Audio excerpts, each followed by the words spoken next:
The sun hammered down on the colony of Oakhaven like a judge declaring a death sentence. It was a brutal and unyielding light that bleached the color from the corrugated tin roofs and turned the dust of the streets into a blinding white powder. Oakhaven was not a place where people lived because they wanted to. It was a place where people ended up when they ran out of fuel, credits, or hope. The terraforming well, a massive spire of rusting iron that pierced the center of the valley, coughed black smoke into the sky every hour on the hour. It was supposed to be making the air breathable and the soil rich. But like everything else on this God-forsaken rock, it was dying a slow and grinding death. Silas Thorne sat on the edge of the watering trough outside the general store, watching the heat waves dance off the horizon. He kept his left hand gloved in thick leather, despite the temperature hovering near 100 degrees. The locals knew better than to ask why he never took the glove off. They knew better than to ask about the jagged white scars that ran up his neck and disappeared into his hairline. They simply knew that when the terraforming gears jammed, or when a pack of predatory tunnel wolves threatened the livestock, Silas was the one you paid to fix it. He was the necessary evil of Oakhaven, a tool they kept in the shed and feared to touch. A low hum vibrated through the bone of his left arm. It was a mechanical itch, a ghost sensation from nerves that had been cauterized and rewired years ago. Silas gritted his teeth and gripped his knee, forcing the tremor to stop. The internal servos whined, a sound like a dying insect, audible only to him and the stray dogs that sometimes followed him at a distance.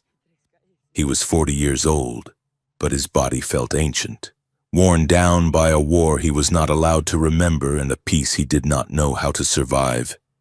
The store owner, a balding man named Miller, kicked the door open and tossed a bag of grain onto the porch.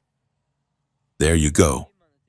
"Silas," Miller said, wiping sweat from his forehead with a rag.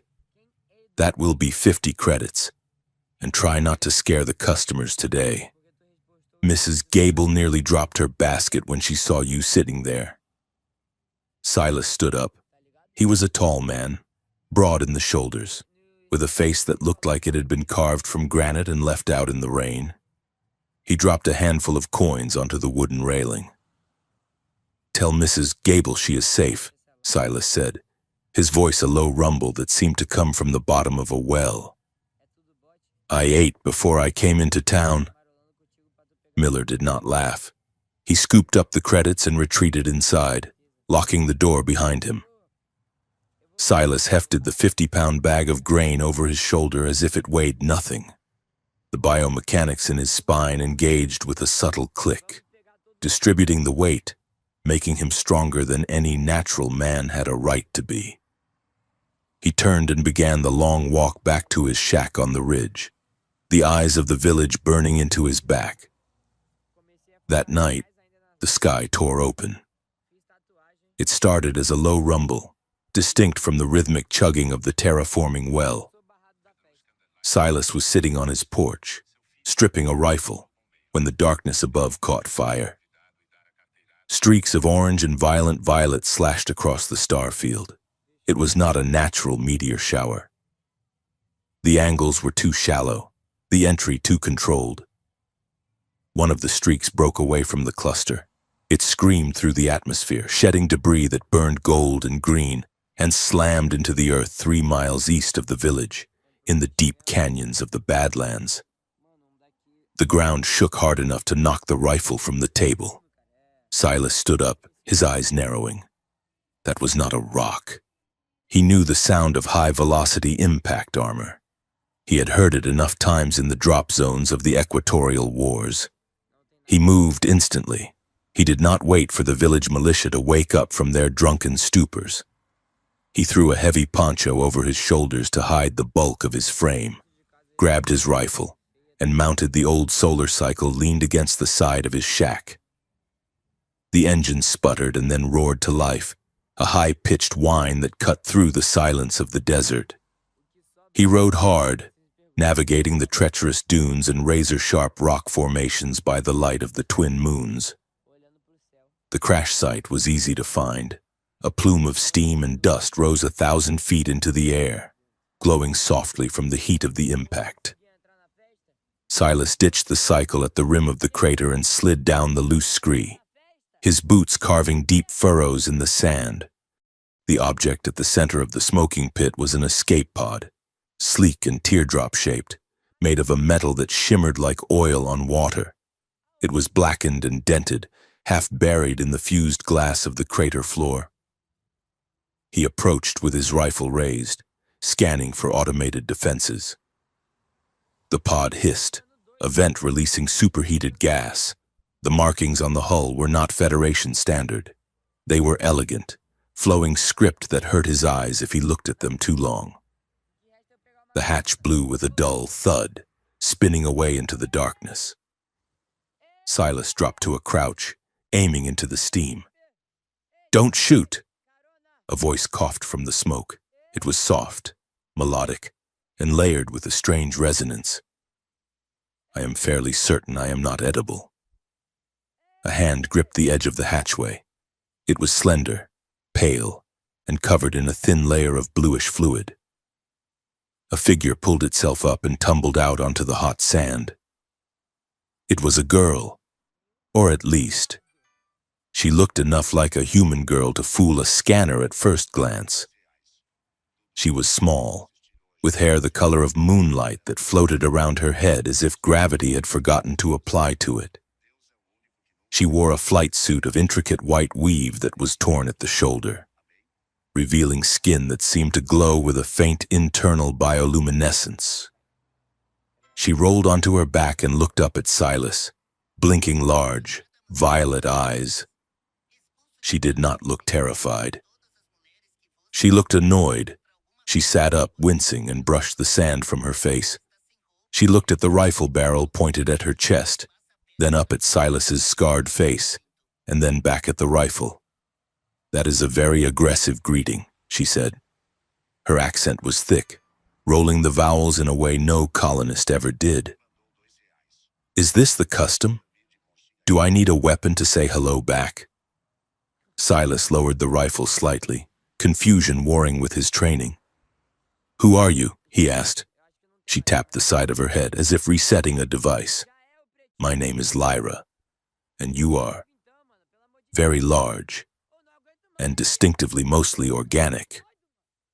She tried to stand, but her legs gave out. Silas moved before he thought, catching her by the arm. His gloved hand gripped her bicep, and he felt the heat of her skin through the leather. She was burning up. "Careful." Silas grunted, steadying her. "You are hurt." Lyra looked at his hand, then at his face. She tilted her head, her eyes narrowing as she scanned him. She did not look at his scars with disgust. She looked at them with the intense, invasive curiosity of a scientist examining a new specimen. "You are leaking," she said, pointing a finger at his left shoulder. Silas pulled back.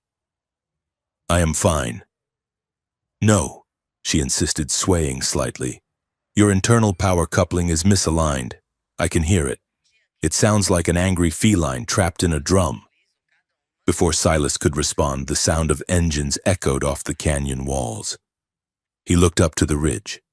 3 heavy trucks from the village militia were cresting the rise, their floodlights sweeping the darkness.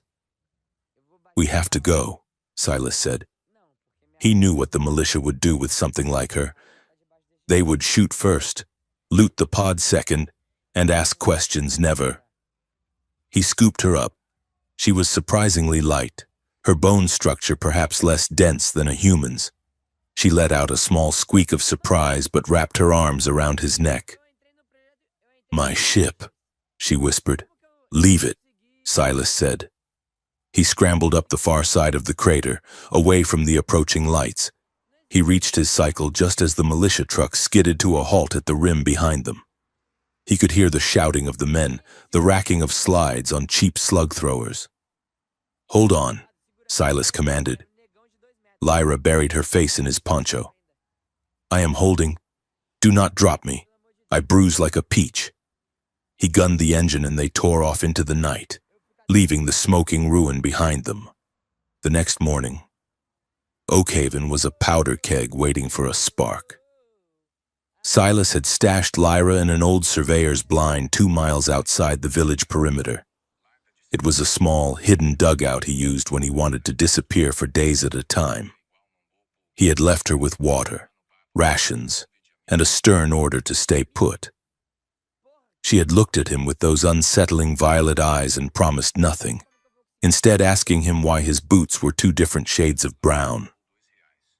He walked into the village at noon. The mood was ugly.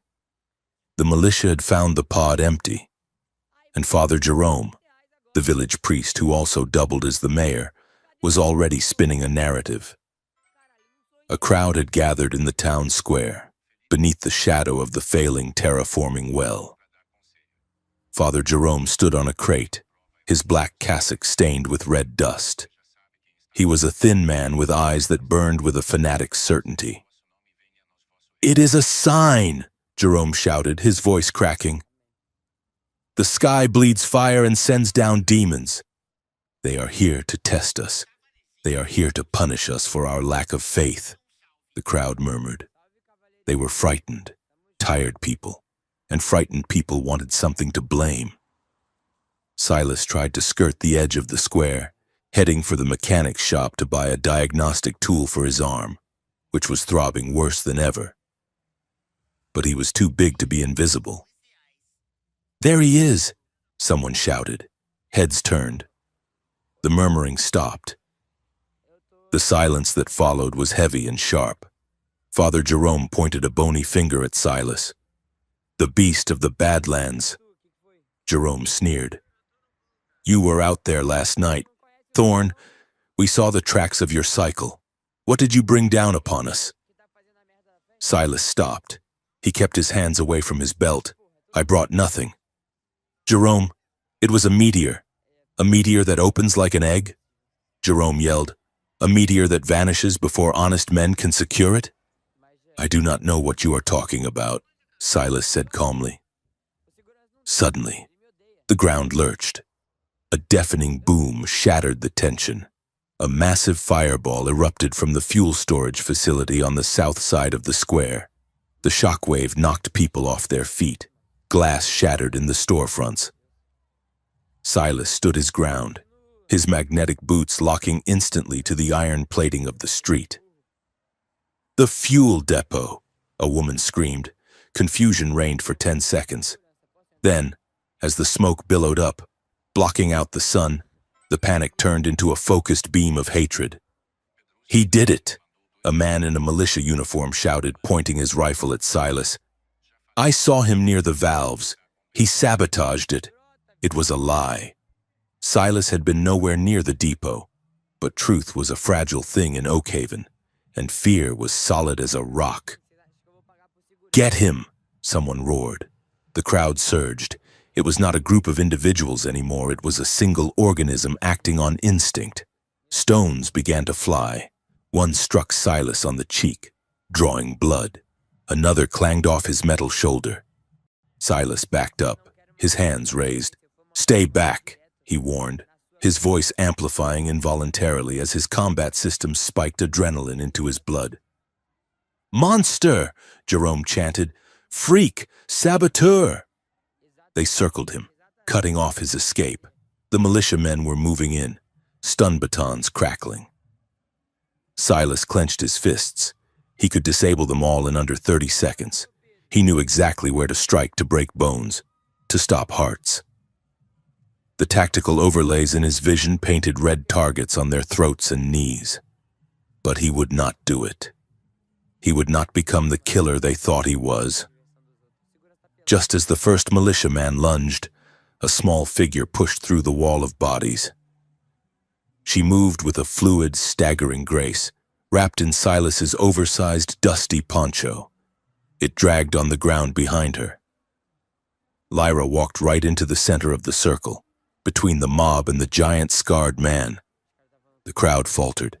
They had never seen anyone like her. Even covered in dust, She was ethereal, her skin glowing softly in the shadow of the smoke. She looked at the militiaman, then at the screaming priest, and finally she turned her back on them to face Silas. She looked up at him, studying the blood on his cheek and the terrified rage in the eyes of the people around him. The square went silent, save for the crackle of the burning fuel depot. Lyra tilted her head. Her voice was not loud, but it carried with a strange, piercing clarity that cut through the noise of the fire. "Village calls you monster," she said. She reached out and touched the metal plating of his hand, her small, pale fingers resting against the scarred leather. "Can monsters be daddies?" she asked. The question hung in the hot air, absurd and devastating. For a second, nobody moved. Then, a nervous, shocked laughter bubbled up from the back of the crowd. It was the laughter of people whose reality had just been snapped. The image of this hulking, terrifying figure being asked a child's question by this strange, fragile creature punctured the balloon of their rage. Father Jerome looked like he had been slapped. Outrage warred with confusion on his face. "What is this? Who is this?" he spluttered. Silas was frozen. He looked down at Lyra. Her eyes were bright and unafraid, and in them, he saw something he had not seen in 20 years. He saw a reflection of himself that was not broken. She was not asking a biological question. She was challenging the definition of the word. She was stripping the fear away from him and replacing it with a responsibility. Silas started, his voice failing him. Lyra turned back to the crowd, her expression changing from innocent to imperious. She looked at the militiaman holding the baton. "He is not a monster," she said, her tone suddenly sharp. "He is simply poorly maintained, and you are very rude." The tension broke, not into peace, but into chaos. The certainty of the mob was gone, replaced by bewilderment. "Grab them!" Jerome shrieked, trying to regain control. "She is a witch. She is with him."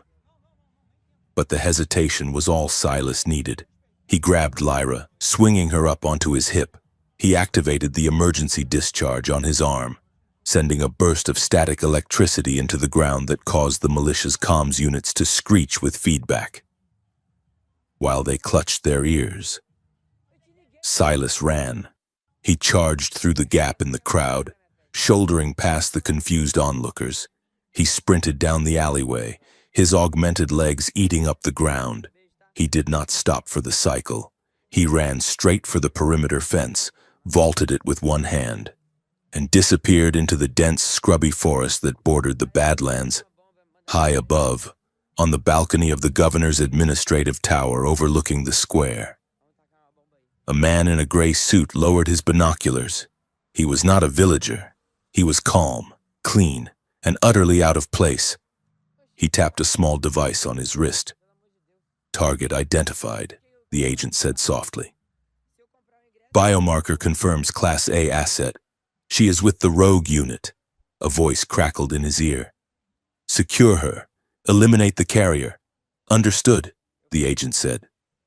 Silas did not stop running until they were 5 miles out, deep in the shadow of the canyon walls where his remote shelter lay hidden. It was a bunker from the first colonization wave, buried under 10 feet of rock and lead. He kicked the airlock door open and hurried inside, setting Lyra down on the cot. He sealed the heavy iron door and spun the wheel, locking them in. The shelter was small, lit by strips of amber chemical lights. It smelled of gun oil and recycled air. Silas leaned against the door, his chest heaving. His arm was screaming in pain now, the servos locked tight. Lyra sat on the cot, rearranging the poncho. She looked around the grim utilitarian room with delight. "It is very cozy," she said. "Like a shoebox." Silas turned on her. His eyes were wild. "What was that? Back there? You could have been killed." She shrugged. "They were shouting," I shouted back. It is how diplomacy works. Yes? Silas paced the small room, ripping the glove off his left hand. The metal fingers flexed mechanically, sparks jumping from the wrist joint. You called me. That word. Daddy? She asked innocently. Silas flinched. Do not say it again. She watched him, her gaze softening. She saw the panic in him.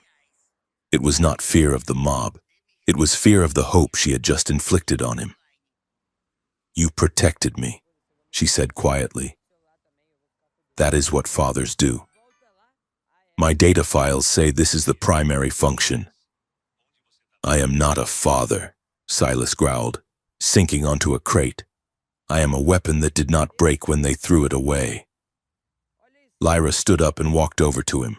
She moved with a limp now. The adrenaline was fading. She reached out and took his metal hand. He tried to pull away, but she held on with surprising strength. You are warm, she said. Weapons are cold. Silas looked at her. Up close, he could see the strange geometric patterns in her irises. She was alien. She was dangerous. She was the most terrifying thing he had ever encountered because she made him want to be safe. Who are you? He whispered. I am trouble, she said, a small smile playing on her lips. And you are stuck with me. Silas. For a moment, the silence between them was heavy, charged with a strange electricity. It was the tension of two different worlds colliding and finding they fit together. Silas felt a protective instinct rise up in his chest, a fierce, burning desire to stand between her and the universe. It terrified him. Then, the red light on his console began to blink. Silas stood up and moved to the screen. He tapped the keys. A grainy image appeared. It was a drone feed. A swarm of black, insect-like drones was sweeping the canyon floor, scanning every rock and crevice. And then, a voice cut through the static of the radio. A broadcast on all frequencies. Attention all citizens. The mechanical voice droned. A colony-wide manhunt is in effect. Fugitives are considered armed and extremely dangerous. Shoot on sight. Repeat. Shoot on sight. Silas looked at the screen, then at Lyra. They are not looking for a monster anymore, Silas said, checking the charge on his rifle. Lyra stood beside him, her face serious for the first time. No, she said softly. Now they are looking for us. The air inside the bunker was thick with the smell of ozone and recycled oxygen, a stale metallic taste that coated the back of the throat. It had been 48 hours since Silas Thorne had sealed the blast door, locking the world out and locking the strange, violet-eyed girl in. Silas sat at the small metal table, cleaning his rifle for the third time that morning. His movements were rhythmic and precise, a meditation of steel and oil. Across from him, Lyra sat cross-legged on the narrow cot, dissecting a packet of military-grade rations with the concentration of a surgeon. This is fascinating, Lyra said, holding up a block of compressed protein. She turned it in the amber light. It possesses the density of a brick and the flavor of sadness. Is this what your people eat to prepare for war? Perhaps the enemy surrenders out of pity. Silas did not look up from the rifle receiver. It keeps you alive. That is all it is designed to do. Lyra took a small bite, wrinkled her nose, and swallowed with a visible effort. She was healing at a rate that defied human biology. The burns on her shoulder had faded to silvery lines, and the bruise on her cheek was gone entirely. She wore one of Silas's old flannel shirts, the sleeves rolled up past her elbows, making her look small and absurdly domestic against the backdrop of weapon racks and surveillance monitors. She set the ration down and watched him. Her gaze was heavy, lacking the polite evasion that most people used when looking at him. She stared directly at the metal plating fused into his left forearm, tracing the lines where flesh met machine. "You have a tremor," she noted. Silas paused. His hand was steady. "I do not." "You do," she insisted. "It is micro-tremors in the servo clusters. I can hear the actuators misfiring. It sounds like a grinding of teeth." She slid off the cot and walked over to him, before he could pull away. She reached out and placed her fingers on his wrist. Her skin was cool, a shocking contrast to the fever heat of his biomechanics. Silas stiffened. "Don't touch it." "Hold still," she commanded. Her voice held a note of authority that did not match her appearance. It was the tone of someone used to being obeyed instantly. She closed her eyes. Silas watched her face. He saw the faint, rhythmic pulsing of a vein in her neck, the way her eyelashes fluttered as she concentrated. A strange warmth began to seep from her fingertips into his metal arm. The grinding ache, a constant companion for 10 years, suddenly dulled, the tension in the synthetic muscle fibers released. "It is not standard military grade," she said softly, opening her eyes. Silas pulled his arm back, rubbing the wrist. "Of course it is. Colonial Defense Force issue." "Mark IV. No," Lyra said, shaking her head. "Mark IV utilizes hydraulic fluid and titanium grafting. This is organic synthetic fusion. The neural interface is woven directly into your central nervous system. It is designed to grow with you, to learn from you." She looked at him with a sharp, terrifying intelligence. "This is experimental tech, Silas. High-level prototype work. The kind of engineering that requires a license from the Interstellar Alliance Council." Silas felt a cold spike in his skull. A memory tried to surface, but it was not a visual one. It was a sensation, the smell of antiseptic. The feeling of being strapped to a table that was tilted at a 45-degree angle. A voice, calm and clinical, saying, "Subject displays exceptional genetic resilience. Proceed with Phase 2. He stood up abruptly, the chair screeching against the concrete floor. "You are wrong," he said, his voice rough. "I was a grunt, a trench digger. They patched me up when a mine took my arm and leg. That is the story. Stories are often lies we tell ourselves to survive," Lyra said. "And who are you to know the difference?" Silas snapped, turning on her. "You crash land in a ship that costs more than this entire planet. You heal in a day, and you talk like a mechanic 1 minute and a queen the next. You are not just a pilot." "Lyra." Lyra went still. She smoothed the front of the flannel shirt. "I am from a lineage that serves the Alliance," she said carefully. "My family manages disputes. I was traveling to a diplomatic summit when my ship was sabotaged." "A diplomat?" Silas scoffed. "Something like that," she said. "But my rank does not matter here. Here. I am just the girl eating a brick of sadness in a hole in the ground." She offered him a small, disarming smile, but Silas saw the shadow behind it. She was hiding the full truth, just as he was hiding from his own. A heavy thud against the outer blast door made them both freeze. Silas snatched up the rifle. He signaled Lyra to get into the corner, behind the heavy water tanks. She moved instantly, silent as a ghost. Silas approached the door, checking the internal display. It was a single heat signature, human, carrying a medical bag. He exhaled and keyed the intercom. "Identify, it's Eris," a weary voice came through the speaker. "Open up, Silas. I am alone, and I am thirsty." Silas unlocked the wheel and heaved the door open. Doc Eris stumbled in, bringing a swirl of red dust with him. He was a short, round man with graying hair and a face that looked permanently exhausted. He was the village medic, the only man in Oakhaven who had ever stitched Silas up without looking at him like he was a rabid dog. Silas sealed the door behind him. Eris leaned against the wall, catching his breath. He looked at Silas, then at Lyra, who had emerged from behind the tanks. The doctor's eyes widened slightly, but he didn't scream. "So," Eris said, adjusting his glasses, "the rumors are true. You really did steal an angel." "She is not an angel." Silas grunted. "She is a headache." "What are you doing here, Doc? If they followed you?" "They didn't follow me," Eris said, moving to the table and setting down his bag. "I took the old goat trails. But they are looking. Silas. And they are not just looking with eyes anymore."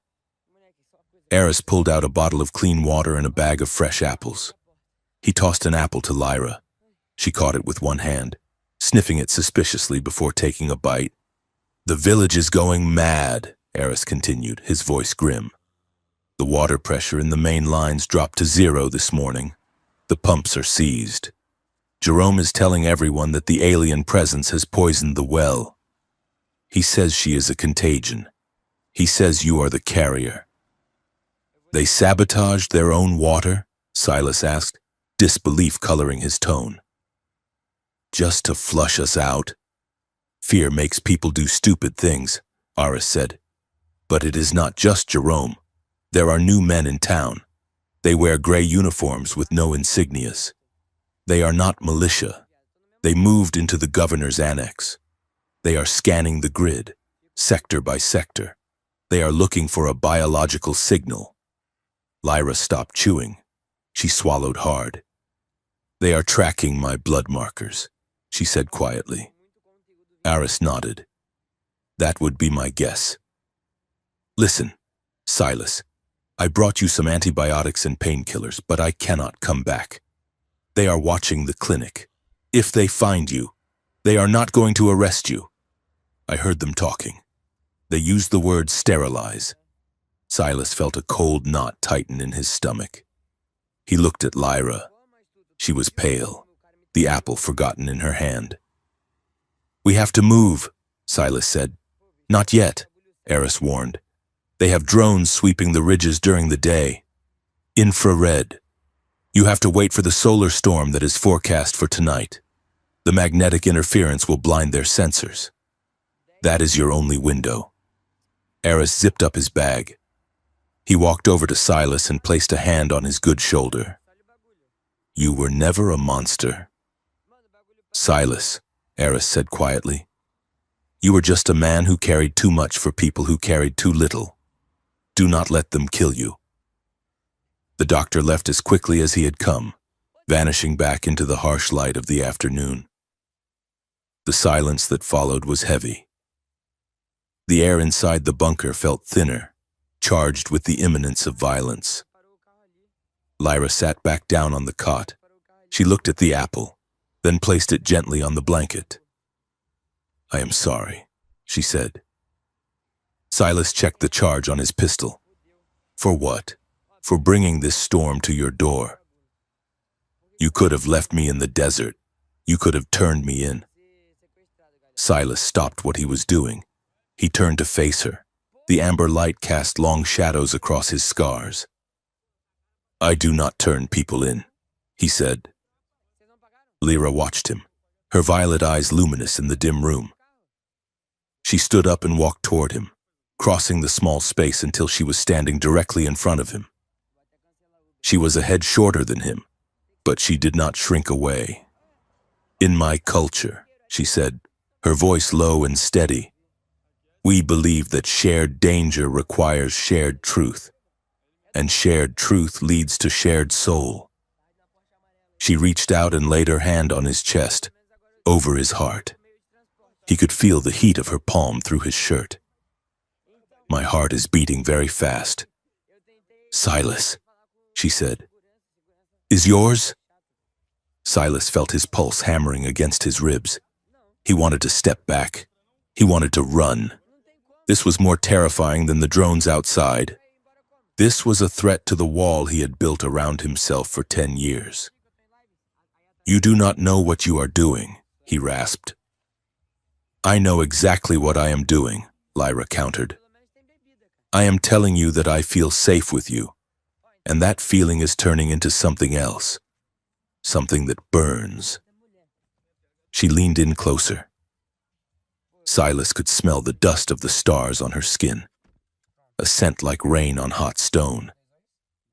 "You are afraid," she whispered. "You think your body is a ruin. You think that because they put metal in your bones, you have lost the right to be touched." "I am dangerous," Silas said, his voice cracking. "I could crush you without meaning to." "Then be gentle," she said simply. She tilted her head up, her lips parting slightly.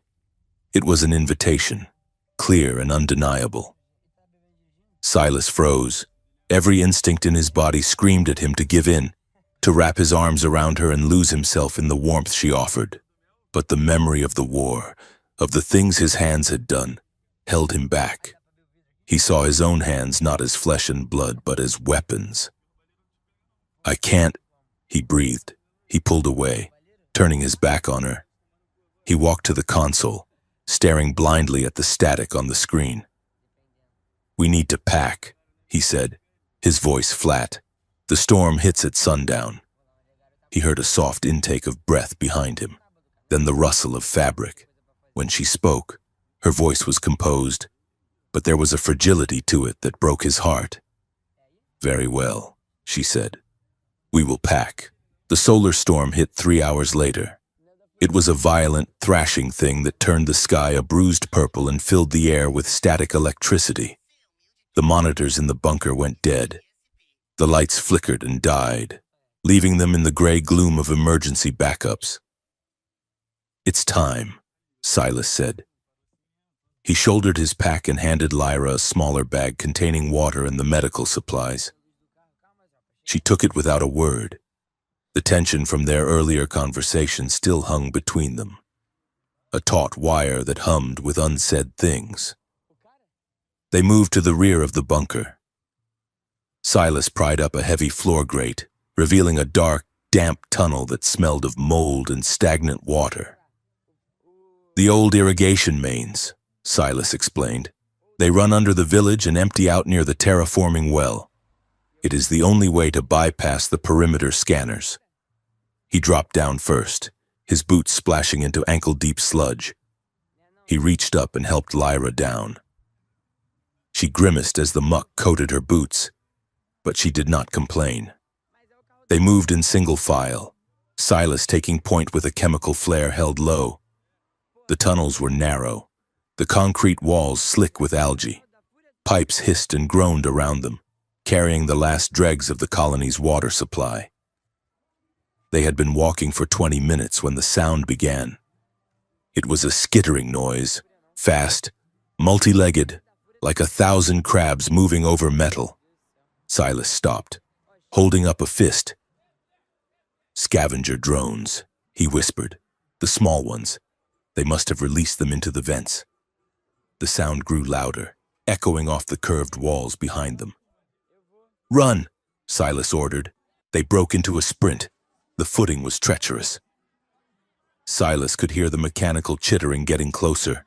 A red laser beam sliced through the darkness, painting the back of Lyra's jacket. "Down!" Silas roared. He spun around, raising his rifle. 3 spider-like machines, each the size of a dog, scuttled around the bend.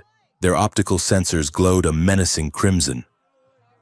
Silas opened fire. The deafening roar of the rifle in the confined space was blinding. 2 of the drones exploded in showers of sparks and plastic. The third leaped, its mandibles spinning. Silas caught it in midair with his metal hand. He crushed the chassis, the metal groaning under his grip, and slammed it into the wall. It twitched and died. "More coming," Lyra shouted, pointing down the tunnel. Silas grabbed her arm and dragged her forward. Ahead, a rusted maintenance ladder led up to a hatch. "Up! Go!" Lyra scrambled up the ladder. Silas covered her, firing controlled bursts into the darkness behind them. He could see dozens of red eyes swarming in the gloom. Lyra slammed her shoulder against the wheel of the hatch. "It's rusted shut! Move!" Silas yelled. He surged up the ladder, shoving past her. He braced his back against the ladder cage and shoved his metal arm against the wheel. He roared, the servos in his shoulder whining in protest. The rust screamed, metal shearing against metal. The wheel turned. The hatch popped open. They scrambled out, spilling onto a cold, hard floor. Silas slammed the hatch shut and spun the locking mechanism just as a drone slammed against the metal from below. They lay on the floor, gasping for air. The room was dark, silent, and dry. "Where are we?" Lyra whispered, wiping sludge from her face. Silas stood up and cracked a fresh flare. The red light washed over the room. It was not a maintenance closet. It was a vast underground archive. Rows of databanks stood like silent sentinels, covered in thick layers of dust. The walls were lined with physical file cabinets, a relic from the days before digital storage was trusted on the frontier. "This is the old sector," Silas said, his voice echoing. "This is where the first colonial administration set up. It has been sealed for 50 years. Lyra walked toward a central desk. A terminal sat there, its screen dark. But beside it lay a physical logbook, bound in synthetic leather. She blew the dust off the cover. "Project Heirloom." She read aloud, Volume 1. Dated standard year 2340. Silas felt the blood drain from his face. That date. That was the year he had enlisted. That was the year he had woken up in the hospital with no memory of the battle he had supposedly fought. "Read it," he commanded, his voice tight. Lyra opened the book. Her eyes scanned the handwritten pages. Subject 17 Alpha. She read, "Genetic integration successful. The subject displays heightened aggression but retains compliance protocols. The biofusion graft is stable. Reproductive viability is 100%. She stopped. She looked up at Silas, horror dawning in her eyes. "Keep reading," Silas said. "The goal of Project Heirloom is not super soldiers," Lyra read, her voice trembling. "The goal is the creation of a stable paternal template. The colony environment causes genetic degradation in natural-born humans. To maintain a workforce, we require engineered offspring. The subjects are to be released into the general population to breed, to create a new generation of loyal, durable laborers." Silas staggered back as if he had been punched. He hit one of the file cabinets, and the hollow metal boom sounded like a gong. "It wasn't a war injury," he whispered. "The flashbacks, the surgery. They didn't fix me, they built me." He looked down at his hands. He looked at the scars. He had thought they were marks of survival. Now he realized they were manufacturing stamps. "I am not a man," he said, his voice hollow. "I am livestock. I am a stud horse for the governor's farm." He sank to the floor, burying his face in his hands. The shame was absolute. It was a physical weight that crushed the air out of his lungs. He was the monster they said he was. Not a beast of prey, but a creature made in a lab. A thing designed to be used. "Silas," Lyra said softly. "Stay away," he warned. "Do not look at me." He heard her footsteps. She did not stay away. She knelt on the dusty floor in front of him. She reached out and took his hands, pulling them away from his face. "Look at me," she commanded. He refused. He stared at the floor. "Silas," she said, sharp and clear. He looked up. Her face was fierce, streaked with mud and sweat. "Do you remember the village?" she asked. "Do you remember when the fuel depot exploded? You did not run. You stood in front of the crowd. You did not fight them. You protected them from yourself. That is programming, Silas said bitterly. Compliance protocols. No, Lyra said. That is a choice. A machine does what it is told. You hesitated. You felt mercy. You felt anger. She squeezed his hands. This book, she said, nodding at the log, is a blueprint. It says what they wanted to build. It does not say who you are. A blueprint is not a building, Silas, and a recipe is not a meal. She leaned forward, her forehead resting against his. You asked if monsters can be daddies, she whispered. The answer is no. Because a monster destroys, you protect. You are the man who carried me through the desert. You are the man who saved the doctor. You are the man whose heart is beating so fast right now because he is afraid he is not real. She pulled back slightly to look him in the eye. Only real things fear they are fake. Silas. The silence stretched between them, but the quality of it had changed. The shame was still there, but Lyra's words had driven a wedge into it. She had looked at the darkest secret of his existence, that he was a product, and she had dismissed it as a paperwork error. Silas took a shuddering breath. He looked at her, really looked at her. She was alien, yes. She was from a world of high politics and starships. But here, in the dust and the dark, she was the only thing that made sense. If I am a product, Silas said, his voice rough with emotion, then I am a stolen one, and I do not want to belong to them anymore. Then who do you choose to belong to? Lyra asked. Silas lifted his hand, the metal fingers cold and heavy, and cupped her face. He brushed a smudge of dirt from her cheek with a tenderness that surprised him. I choose to be the man who gets you out of this, he said. Lyra smiled, and it was like the sun breaking through the storm clouds. That is a good start, she said. She stood up and offered him a hand. He took it and pulled himself up. He felt heavy, but steady. The tremors in his arm had stopped. We cannot stay here, Lyra said, gesturing to the archive. This information, it is 50 years old. We need the current data. We need to know how far this project has gone. The log mentioned a primary uplift link. The orbital elevator? Silas said. It's a ruin. It hasn't been used in decades. It sits on the edge of the boiling sea, 100 miles north. That is where the records will be, Lyra said. That is where the central AI core is located. If we can access it, we can prove what the governor is doing. We can send a signal to the Alliance. It is a suicide run, Silas said.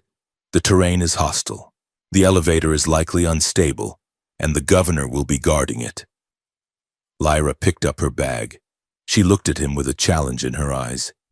You said you are a weapon, Silas. Are you ready to be aimed at something that deserves to be destroyed? Silas picked up his rifle. He racked the slide, the sound loud and final in the quiet room. Yes, he said. Let's go find a way out of here. They moved toward the far exit of the archive, leaving the logbook open on the desk. Outside, the storm was still raging, masking their movements. They walked into the darkness of the tunnel that led north, leaving the village and the lies behind them, walking toward the truth that waited in the sky. The terrain north of Oakhaven was not just dead, it was murdered. This was the boiling sea, a vast expanse of petrified mud and salt flats where the terraforming engines had failed spectacularly 20 years ago. Instead of lush plains, the ground was a patchwork of chemical geysers and gravity sinks where the laws of physics seemed to be having a nervous breakdown. Silas drove the stolen solar skiff they had scavenged from a dead prospector camp 2 days ago. The engine whined like a tortured animal, struggling against the erratic magnetic fields. Beside him, Lyra scanned the horizon with a pair of digital binoculars she had rewired to track thermal plumes. 30 degrees to the left, Lyra said, her voice cutting through the roar of the wind. A pressure ridge is venting. If we hit that steam, it will boil the paint off the skiff. Silas wrestled the steering yoke. The vehicle lurched, its skids screaming against the salt crust. He swung them wide, missing the erupting geyser of superheated sulfur by 10 feet. The heat washed over them, a suffocating wave that smelled of rotten eggs and old copper. "You have a very loose definition of a scenic route," Lyra shouted over the engine. Silas did not smile. He was too busy watching the radar. "We are exposed here. The drones will not fly in this weather, but ground patrols might." They had been running for 3 days. Silas was running on caffeine stims and paranoia. His metal arm ached constantly, the atmospheric pressure playing havoc with his joints. But he did not slow down. Every time he looked at Lyra, he saw the target painted on her back. Lyra, however, had adapted. The fragile, confused alien girl who had crashed in the desert was gone. In her place was someone harder, sharper. She wore a heavy scavenger's coat they had found, belted tight, and she had taken to cleaning Silas's spare pistol with a practiced ease that unsettled him. The skiff crested a ridge of jagged black rock. Below them lay a valley filled with the wreckage of failed industrial machines, giant harvesters that had rusted into the ground, looking like the skeletons of prehistoric beasts. "Hold on," Silas warned. The engine sputtered. The magnetic lift coils died. The skiff slammed into the dirt, sliding sideways in a cloud of dust and sparks. Silas was thrown against the roll bar. He grunted, checking Lyra instantly. "I am intact," she said, dusting off her sleeves. "But our transport is deceased." Silas climbed out. The rear coil was fused. They were walking. They moved into the wreckage field, using the giant machines for cover. It was a maze of rusted iron and shadows. Silas took point, his rifle raised. Lyra walked in his footprints, her eyes darting to the high ground. "Movement," she whispered. 2 o'clock. On top of the harvester. Silas snapped his aim up. He saw the glint of a scope.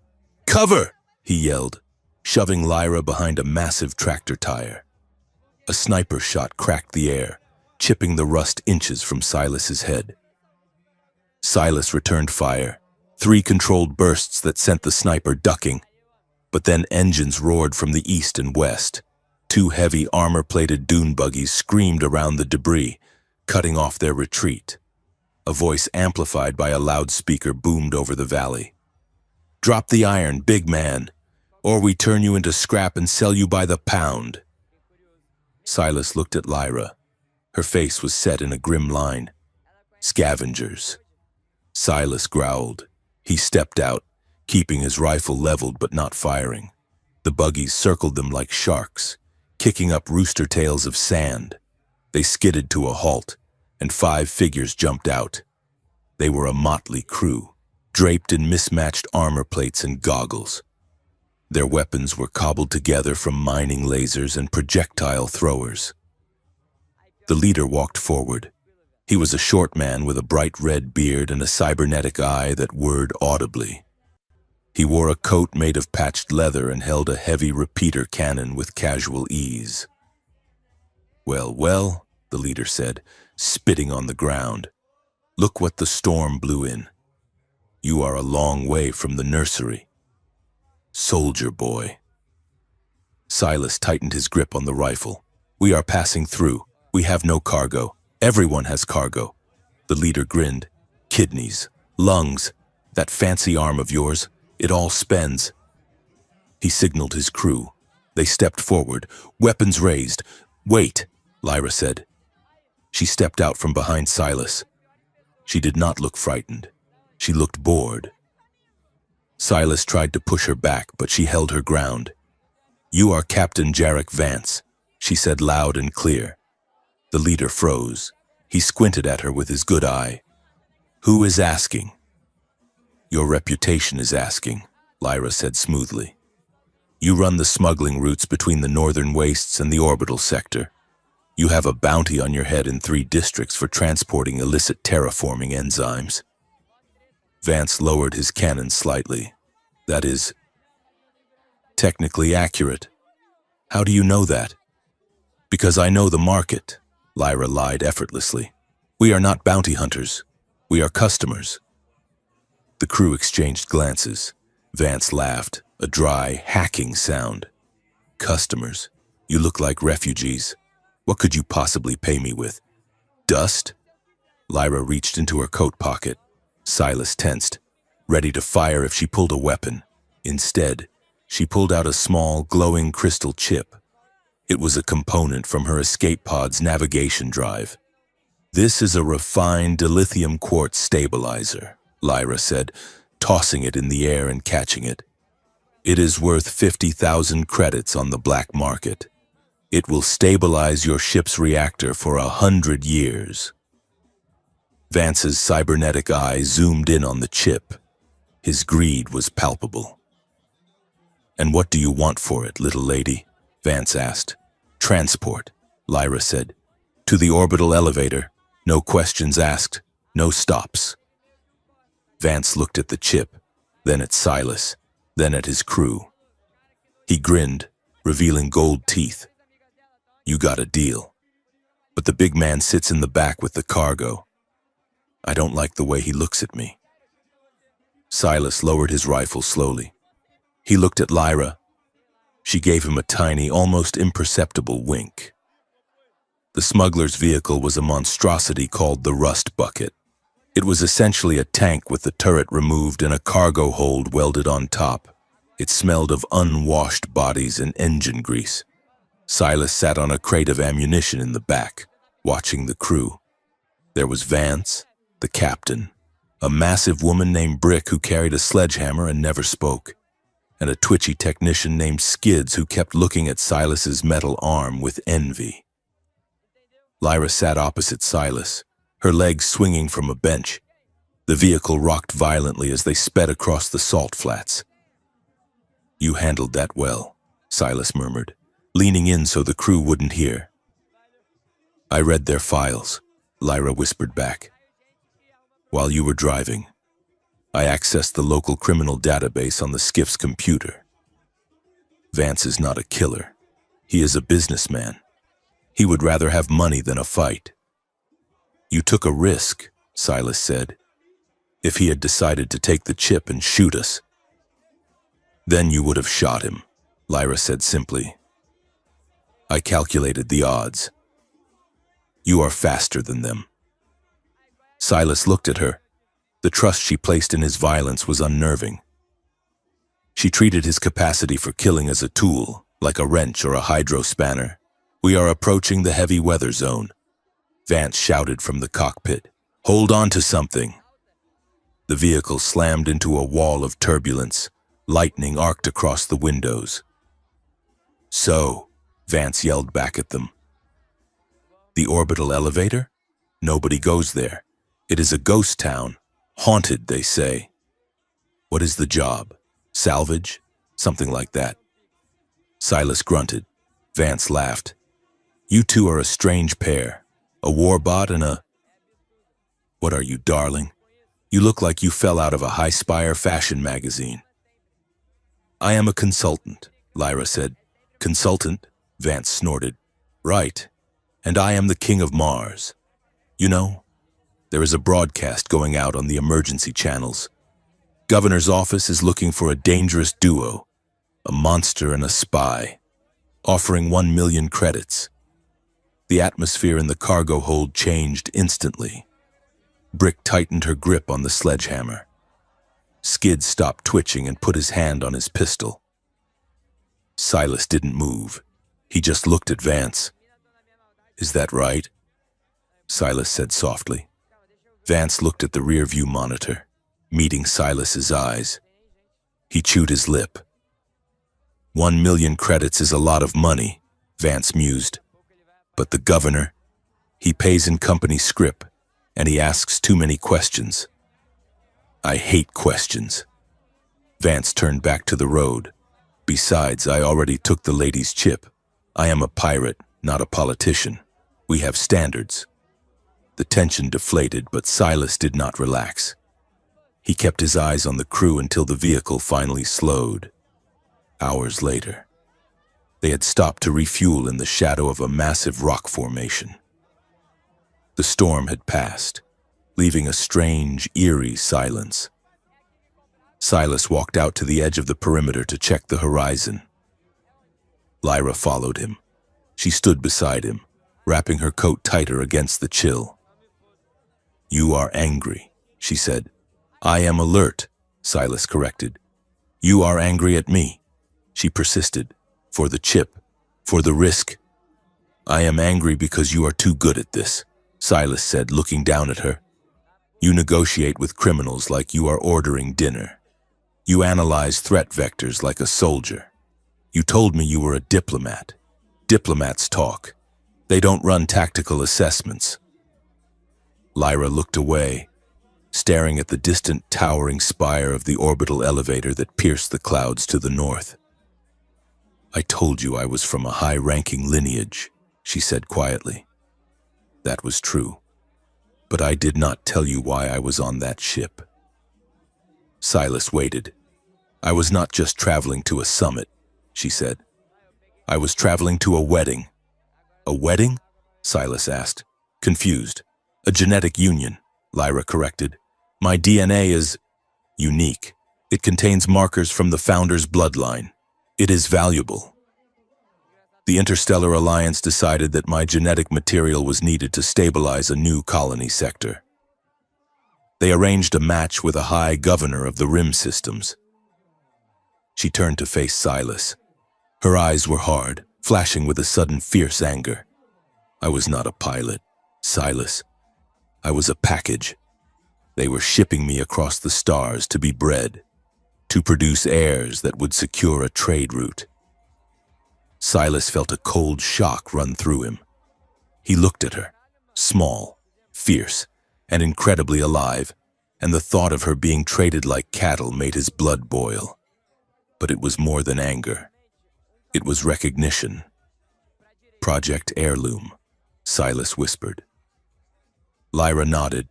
"It is the same logic, different scale, same crime. They look at you and see a soldier template. They look at me and see a broodmare. We are not people to them. We are state property." She took a step closer, her voice trembling with suppressed rage. "That is why I ran. I sabotaged my own extraction pod. I would rather crash on a dead rock than let them use my body to build their empire." Silas reached out and took her hand. This time, he did not hesitate. The metal of his fingers against her skin felt heavy, grounding. "They built me to be the father," he said, his voice rough. "And they bought you to be the mother." The realization hit them both with the force of a physical blow. The conspiracy wasn't just about controlling Oakhaven. It was about creating a dynasty. The governor wasn't just following orders, he was trying to create a new species of ruler, born of Silas's strength and Lyra's lineage, bound by engineered loyalty. "I am sorry," Silas said. "No," Lyra said fiercely. "Do not be sorry, be angry. Anger is fuel." She squeezed his metal hand. "We are going to that elevator. We are going to find the truth. And then we are going to burn their plan to the ground." The orbital elevator was a tomb of giants.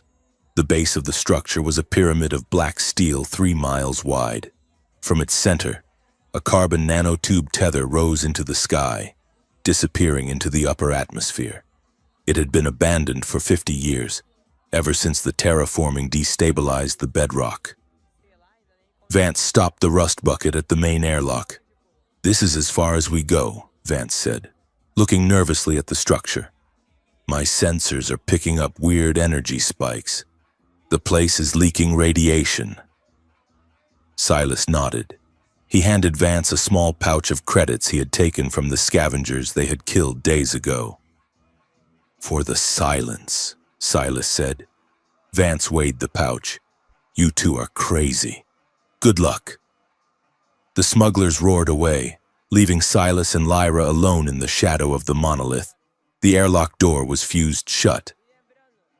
Silas used his enhanced strength to pry the manual release open, the gears screaming in protest. They slipped inside. The interior was vast, a cathedral of silent machinery. Dust motes danced in the beams of their flashlights. They moved toward the central control hub, following the faded lines on the floor. As they entered the main server room, the lights flickered on, not the warm amber of the bunker, but a cold, clinical blue. A holographic avatar materialized in the center of the room. It was a shifting geometric shape that eventually settled into the form of a human face, neutral and genderless. Identity scan initiated. The AI's voice boomed. It was smooth, synthetic, and utterly without emotion. Silas raised his rifle, but Lyra pushed the barrel down. "It is the caretaker," she whispered. "Scan complete." The AI announced, "Welcome. Subject 17 Alpha. Welcome. Matriarch designate Lyra of House Vane." Lyra flinched at the title. "We are not here to report for duty," Lyra said loudly. "We are here for information." The AI ignored her tone. Genetic compatibility confirmed. "You are the legacy assets. Project heirloom status. Critical phase." The hologram shifted, displaying a rotating DNA helix that merged two strands, one red, one blue, into a glowing purple strand. "The governor has requested an update on the synthesis," the AI stated. "The goal is the creation of the Apex caste. Offspring will possess the physical durability of the Alpha template and the socio-political biomarkers of the matriarch." "And the loyalty?" Silas asked, his voice echoing in the hall. "Engineered dependency," the AI answered. "The offspring will be genetically unable to disobey a direct command from the council keyholder. They will be perfect rulers, strong enough to lead, but biologically incapable of rebellion." Silas felt sick. It was worse than slavery. It was the end of free will. They wanted to breed a race of kings who were puppets on a cellular level. "This ends now," Silas said. "Delete the program. I cannot comply." The AI said, "I am under the direct control of the council. However, I am programmed to prioritize the survival of the assets." The AI's face flickered. "Warning. Perimeter breach. Security forces are converging on this location. 2 gunships, 1 heavy assault platoon." Silas spun around. He could hear the thrum of engines outside. They had been tracked. "How long?" Silas asked. 2 minutes to breach," the AI said. "We are trapped," Lyra said, her eyes darting around the room. "Not yet," Silas said. He looked at Lyra. He saw the fear in her eyes, but also the resolve. He dropped his rifle to its strap and stepped close to her. The blue light of the hologram washed over them. "Lyra," he said. She looked up at him. "They want to use us," he said. "They want to turn us into a formula, a biology experiment." "They want to own us," Lyra whispered.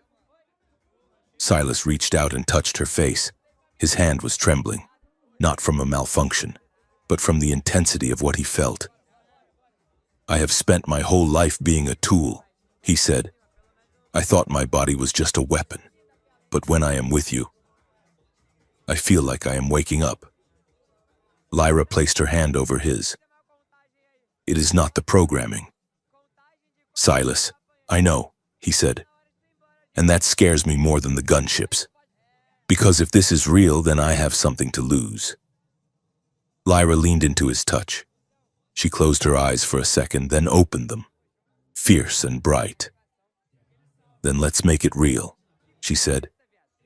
"Intimacy is not just about bodies. Silas, it is about rebellion. Every time we choose each other, we are stealing ourselves back from them. She pulled him down. It was not a kiss of desperation.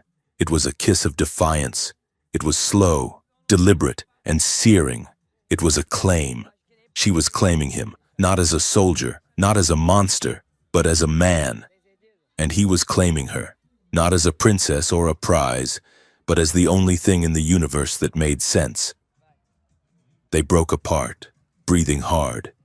The connection between them was no longer fragile. It was forged steel. I will not let them take you, Silas vowed. I will burn this whole world before I let them touch you. And I will not let you be a monster, Lyra said. You are mine now, Silas. And I take very good care of my things. The building shook as a missile impacted the outer wall. Dust rained down from the ceiling. Breach imminent, the AI announced calmly. Is there a way out? Silas yelled at the hologram. The main elevators are disabled, the AI said. However, the Genesis wing is sealed. It leads to the subterranean prototype labs. There is a secondary cargo rail that connects to the canyon network. Open it, Lyra commanded.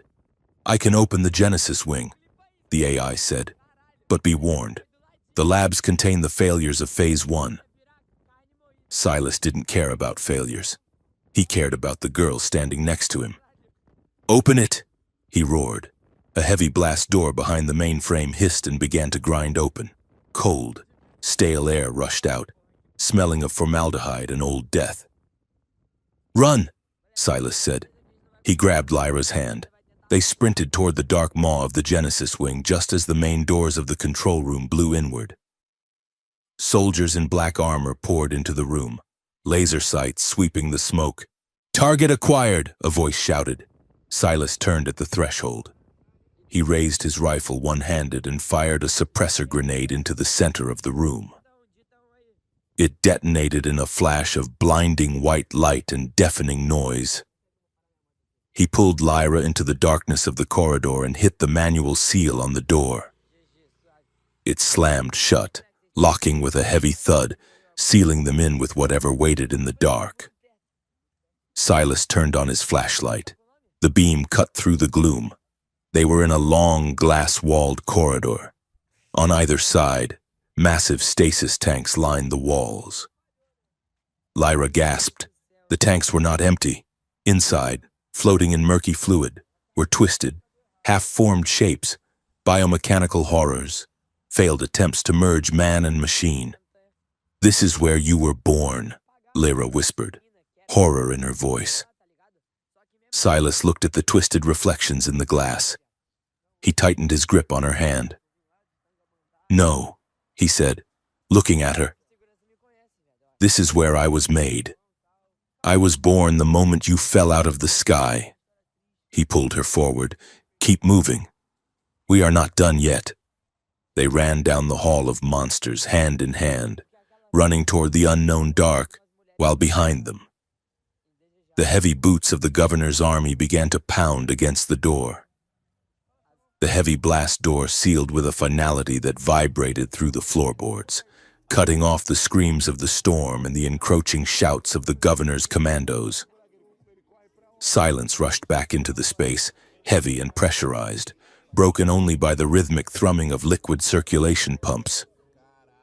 Silas Thorne stood in the dark, his chest heaving, the barrel of his rifle pointed at the shadows and beside him. Lyra was a ghost in the gloom, her hand still gripping his, her pulse fluttering against his palm like a trapped bird. Do not move, Silas whispered. He reached up and activated the emergency lighting panel on the wall. The overhead strips flickered, buzzed, and then illuminated the corridor with a stark, merciless white light. It was not a hallway. It was a gallery.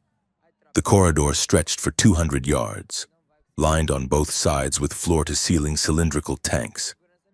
Inside each tank, suspended in a thick, amber-colored nutrient gel, were the subjects of Project Heirloom. Silas took a step forward, and his breath caught in his throat. He had expected monsters. He had expected twisted lumps of flesh, the discarded mistakes of a mad science. But they were children. They floated in the suspension fluid with their eyes closed, their small hands floating driftless in the current. Some looked perfectly human, sleeping the sleep of the innocent. Others were clearly more. One boy, no older than 6, had skin that shimmered with the same iridescent scales that lined Lyra's spine. A girl in the next tank had a skeletal structure that was elongated, her fingers branching into delicate, webbed fans. Silas walked down the line, his boots making no sound on the rubberized floor. He stopped in front of a tank labeled Subject Beta 9. Status: terminated. Inside. A small form floated lifelessly, the development arrested halfway through a metamorphosis that looked painful even in death. Lyra let out a sound that was half sob, half snarl. She broke away from Silas and ran to the glass. She pressed her hands against the cold surface, staring up at the face of a child who would never wake up. "They are not specimens," she said, her voice trembling with a rage so potent it seemed to raise the temperature in the room. "They are babies. Look at them. Silas. They are just babies." Silas felt a sickness rising in his gut, a nausea that had nothing to do with the radiation or the adrenaline. He looked at the rows of tanks. There were dozens of them, 50, maybe 60. An entire generation, grown in jars, tweaked and edited like lines of code. He approached a console situated in the center of the walkway. It was a sleek, black obsidian slab, dormant and dark. As he drew near, the biomechanics in his left arm began to hum. It was a violent, discordant sound, louder than he had ever heard it. The servos in his wrist locked up, his fingers splaying wide involuntarily. "Silas!" Lyra called out, turning from the tank. "What is happening?" "I do not know," Silas gritted out, clutching his wrist. "It feels like a magnet. It is pulling me." He tried to step back, but his body betrayed him. His legs moved forward, driven by a command override that bypassed his conscious brain. His metal hands slammed onto the obsidian surface of the console. Immediately, needle-thin spikes shot up from the interface, piercing the synthetic leather of his glove and driving into the access ports of his palm. Silas roared in pain, his back arching. White light exploded behind his eyes. He was not just typing, he was interfacing. His nervous system was being hardwired into the facility's mainframe. Data flooded his mind, not as text, but as raw memory and sensation. He saw the timeline of the project. He saw the funding transfers. He saw the faces of the men and women who had signed the orders. Project Heirloom, Phase 2. Genetic integration of off-world viable DNA with hardy colonial stock. The files unspooled in his brain. He saw the governor, a man named Valerius, shaking hands with a holographic council. They were not just politicians, they were shareholders. The logos of the interstellar mining conglomerate, the exobiology division, and the terraforming guild floated in the air. "It is a consortium," Silas gasped, the words forced out of him by the sheer pressure of the download. "The governor is a puppet. The entire colony. It is not a settlement. It is a farm, a corporate asset portfolio." Lyra was at his side, trying to pull his arm free, but the connection was solid. "Silas, fight it," she cried. "I see them," Silas said, his eyes rolling back. "I see the village. Oakhaven." A video log played in his mind. It was dated 10 years ago. He saw Father Jerome, younger, less gaunt, sitting in this very office. He was accepting a heavy briefcase from a man in a gray suit. "Keep the fear alive." "Jerome," the man said, "if they fear the outsider, they will never look at the sky. They will never ask why their children get sick. and keep the monster nearby. He is the perfect scarecrow. Jerome nodded, clutching the money. The village will do as I say. They are sheep. The betrayal cut deeper than the spikes in his hand. The people he had protected, the priest who had condemned him. It was all a script, a paid performance to keep the cattle in the pen. But the machine was not done with him. It drilled deeper, past the political files into the restricted biological archives. It sought the origin point. It sought the source code of the network. It sought him. A file opened. Subject 0, prototype Alpha Prime, designation Silas Thorne. Silas screamed as the truth hit him. It was a physical blow, a reconstruction of his own history that shattered the lie of his life. He saw the operating table again. He saw the surgeons, but he also saw the vials. They were not repairing him. They were seeding him. Subject displays 100% acceptance of the founder strain DNA, a voice noted in the log. The alien genetic material has fused with the host's reproductive system. He is stable. He is potent, the voice continued, cold and clinical. The subject is not designed for combat efficiency alone. He is the paternal template. His biological function is to provide the human-compatible bridge for the hybrid expansion. All subsequent generations will be derived from his genetic baseline. The connection severed, the spikes retracted. Silas collapsed to the floor, retching dryly, his metal arm smoking. Lyra fell to her knees beside him, her hands hovering over his shaking shoulders. "Silas?" she whispered. "What did you see?" Silas looked up at her. His eyes were bloodshot, filled with a horror that was absolute. He looked at his hands, the flesh one and the metal one, and he wanted to cut them both off. "I am not a victim of the war," he rasped, his voice sounding like grinding stones. "I am the patient 0. He pointed a trembling finger at the tanks, at the sleeping children. "They are not just experiments. Lyra, they are mine." Lyra froze. She looked at the children, then back at Silas. She understood the implication instantly. The science was complex, but the horror was simple. They had used him as the stud.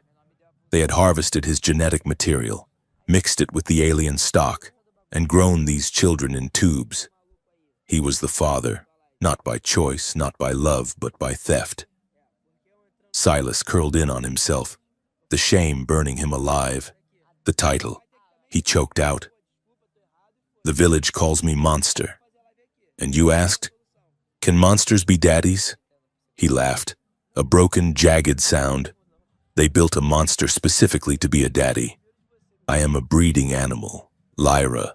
Everything I am, my strength, my survival. It was all just to keep the product fresh." He waited for her to recoil. He waited for her to look at him with the same disgust he felt for himself.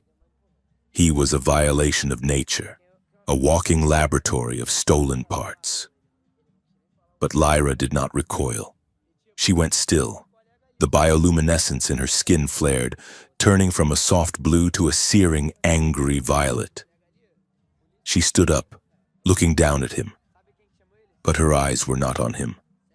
They were on the invisible ceiling, on the people who had built this place. "This is not biology," she said, her voice low and dangerous. "This is politics." She paced the floor, her hands clenched into fists. "They took your body," she said. "They took your seed. They took my bloodline. And they tried to build a kingdom out of non-consensual parts." She spun around and grabbed Silas by the collar of his jacket, hauling him into a sitting position. Her face was inches from his, her eyes blazing. "Do not you dare," she hissed. "Do not you dare take the blame for their crime. You are not a breeding animal. Silas, you are a crime scene." She shook him, forcing him to look at her. "My question, when I asked if monsters can be daddies, I was being naive. I thought it was a question of capacity, of whether a soldier could learn to be gentle. She let go of him and looked at the rows of silent children. But now I see it as a question of revolution. She turned back to him, her expression fierce and terrified and loving all at once. To be a father in this system is to be an owner. That is what the governor wants. He wants you to be the sire of a slave race. She knelt and took his metal hand, pressing it to her own chest. But to be a daddy? That is different. To be a daddy is to protect the child from the master. It is to say no. Silas felt the heat of her anger. It was cleaner than his shame. It burned the fog away. "What do we do?" he asked. Lyra looked at the console. "You are still synced," she said. "The system recognizes you as the primary user. You have the keys, Silas." "I can't go back in there," he said, fear clutching his heart. "You have to," she said, "not to look, to speak." She pointed to the communications array on the wall. "We cannot save them all, not today. We cannot carry 50 stasis pods out of here, but we can make sure the dark is not quiet anymore. Broadcast it, Silas. Send the files. Send the videos of Jerome. Send the shareholder agreements. Send the pictures of these children." "To who?" Silas asked. "To everyone," Lyra said. "To the miners in the deep pits. To the mechanics in the orbital docks. To the mothers in Oakhaven who think their water is dry because of bad luck. Send it to the underground networks." Silas looked at the console. He looked at his hand. He took a deep breath. He stood up. He did not let the machine take him this time. He slammed his hand down on the panel, but he held his mind rigid. He was not a peripheral. He was the operator. "Upload," he commanded. "Frequency, omniband, encryption, none." The screens along the wall lit up. A progress bar appeared. "Uploading. 10%, 20%, high above them, in the village of Oakhaven." Screens in the general store flickered. In the miners' barracks, holopads buzzed. In the governor's citadel, alarms began to scream. The face of Father Jerome taking the bribe appeared on 1,000 screens.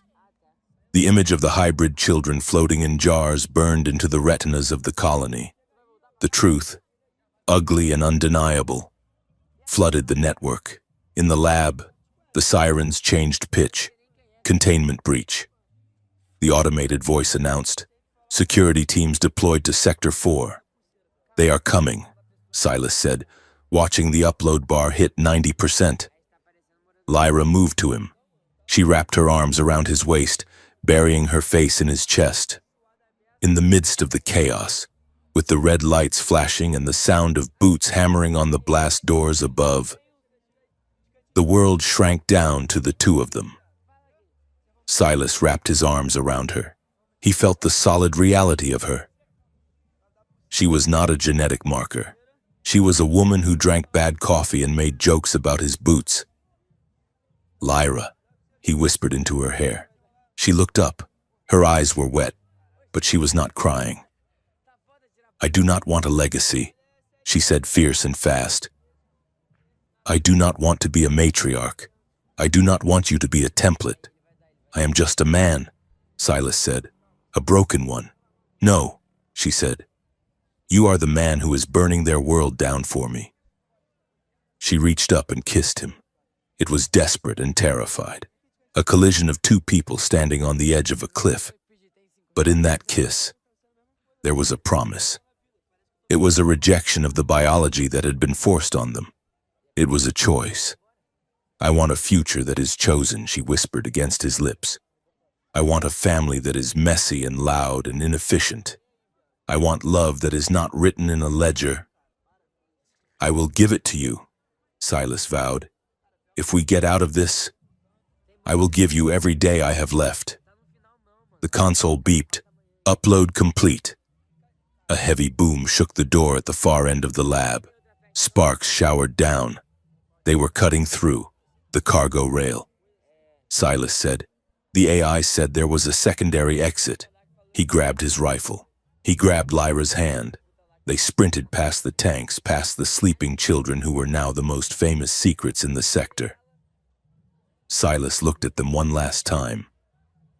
I will come back for you, he thought, I promise. They reached the rear airlock. Silas punched the override. The door hissed open, revealing a dark, cavernous tunnel. A single rail line ran through it, disappearing into the blackness. And sitting on the tracks, idling with a low rumble, was a transport cart. Standing beside it, illuminated by the cart's headlight, was Captain Jarek Vance. Silas stopped, pulling Lyra up short. Relief washed over him. The smuggler had come through. Vance! Silas shouted, lowering his rifle. You crazy bastard! You came back. Vance looked at them. He did not smile. He did not have his usual gold-toothed grin. He looked tired. He held his repeater cannon loosely in one hand. Hey, big man, Vance called out. His voice echoed in the tunnel. We need to go, Silas said, hurrying forward. The governor's elite guard is cutting through the door. We have maybe 30 seconds. Vance didn't move. He stood between them and the cart. Yeah, I know, Vance said. I heard the broadcast. You really kicked the hornet's nest, didn't you? Start the cart. Vance, Lyra yelled. Vance looked down at his boots. He sighed, a long, heavy exhale. I can't do that, darling. Silas froze. He felt the shift in the air before he saw the movement. Why? Silas asked, his voice dropping to a growl. Because the governor pays in scrip, Vance said, looking up with sad eyes. But the corporate council? They pay in hyperlane permits. And I want to go home. Silas, I am tired of this rock. Shadows detached themselves from the darkness of the tunnel behind Vance. 6 figures. Not militia, not grunts. These were Praetorians, the governor's personal liquidation squad. They wore sleek, matte black armor and carried silence field generators. Silas raised his rifle, but he was too slow. A high-pitched whine filled the air. A sonic suppression grenade landed at Silas's feet. No! Lyra screamed. She shoved Silas, trying to knock him clear. The grenade detonated. It wasn't an explosion of fire, but of sound. A wave of pressure that scrambled the equilibrium. Silas hit the ground hard. His vision swam. His inner ear screamed. He tried to stand, to lift his rifle, but his limbs felt like they were underwater. He saw the Praetorians surge forward. They moved with unnatural speed. 2 of them grabbed Lyra. She fought like a wild thing, clawing and kicking, her bioluminescence flashing blinding white. Silas, she screamed. Silas! Silas dragged himself forward, his metal hand scraping sparks against the rail.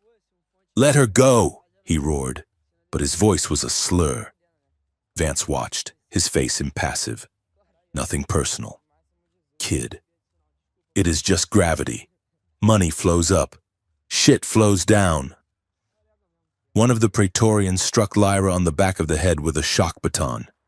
She went limp instantly, her light fading to a dull gray. They hoisted her unconscious body onto the cart. Silas roared, a sound of pure animal fury. He forced his body to move, fighting the sonic paralysis. He lunged at Vance, his metal fingers reaching for the traitor's throat. Vance stepped back calmly and swung the barrel of his cannon. It connected with Silas's temple with a sickening crack. The world went black. Silas fell, his face pressing into the cold grit of the tunnel floor. The last thing he heard was the hum of the transport cart speeding away, carrying the only thing in the universe that made him human, leaving him alone in the dark with the monsters he had failed to save.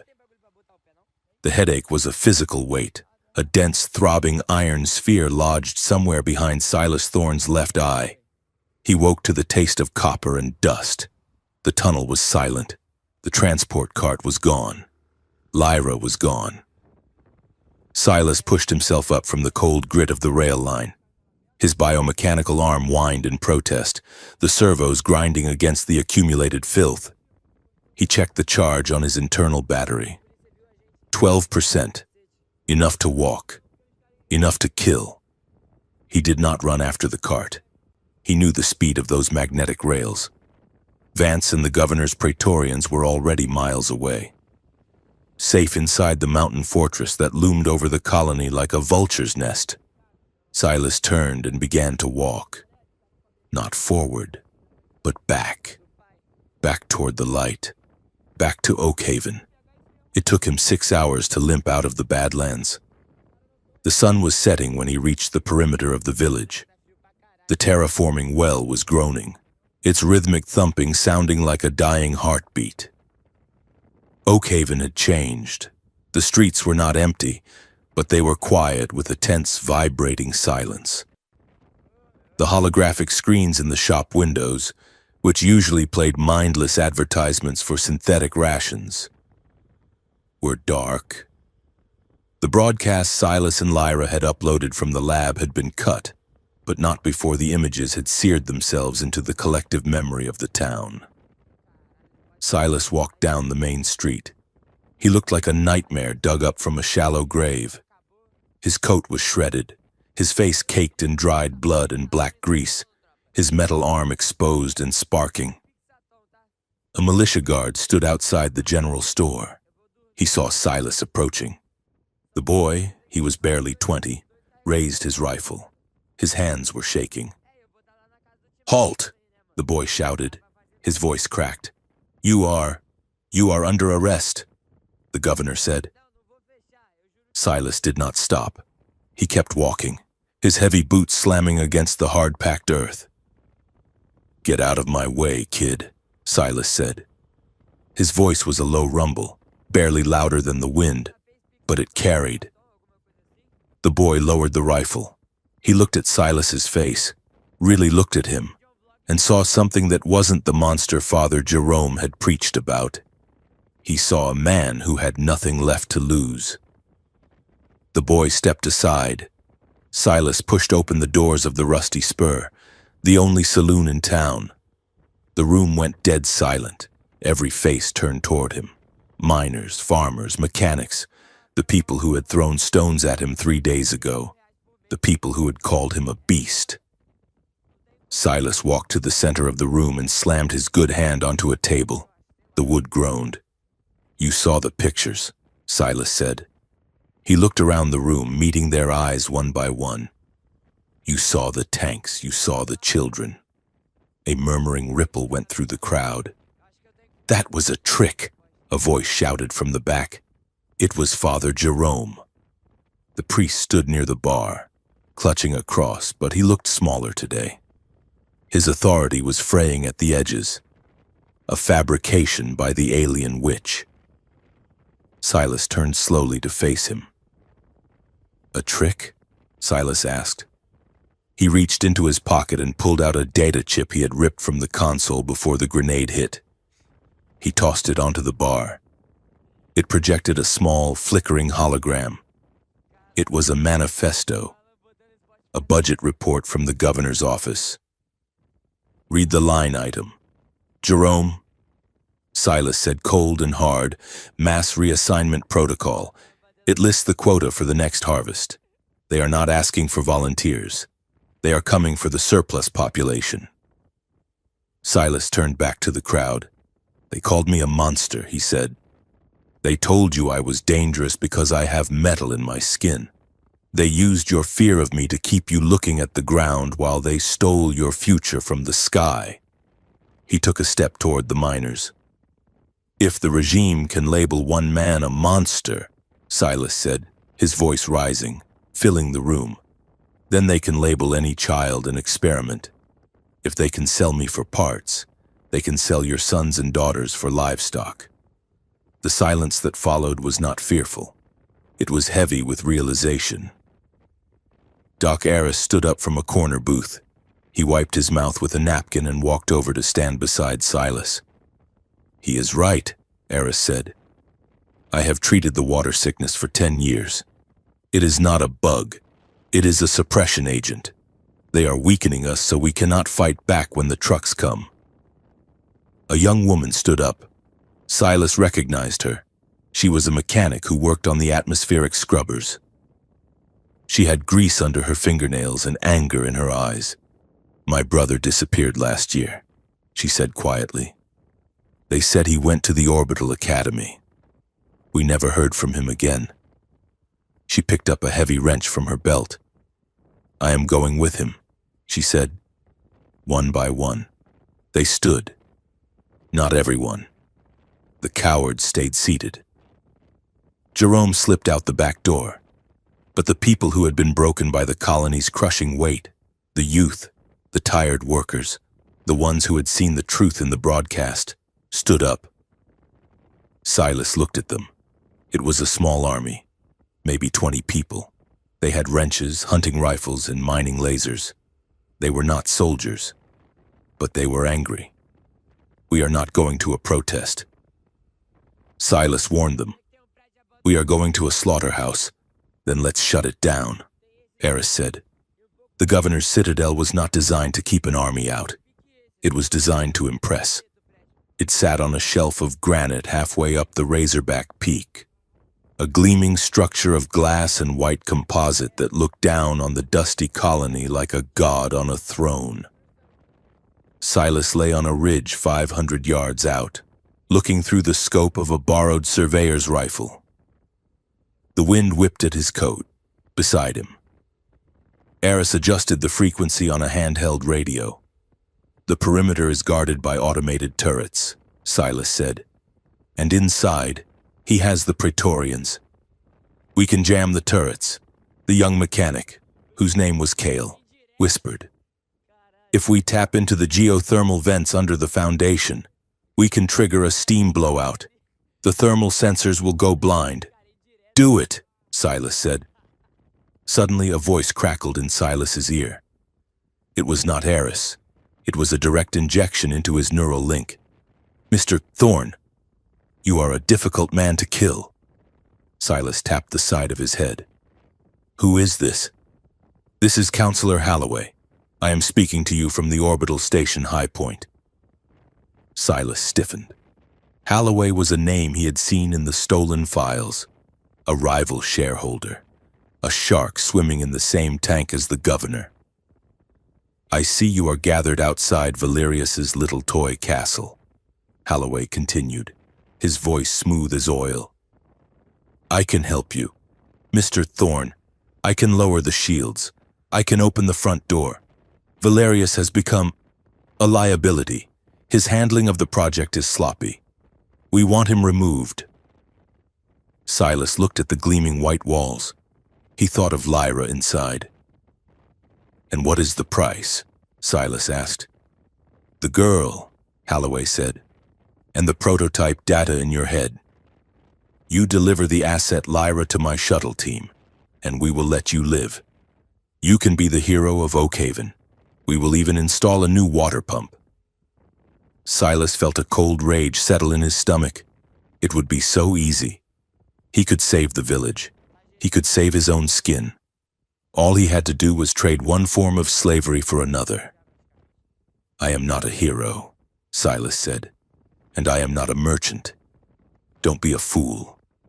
Thorne, you cannot breach that facility alone." "I am not alone," Silas said, "and I am not buying what you are selling." He severed the connection. The neural link went dead. Silas looked at Eris and Kale. "Change of plan," Silas said. "We are not just blinding the sensors. We are going loud. The council knows we are here.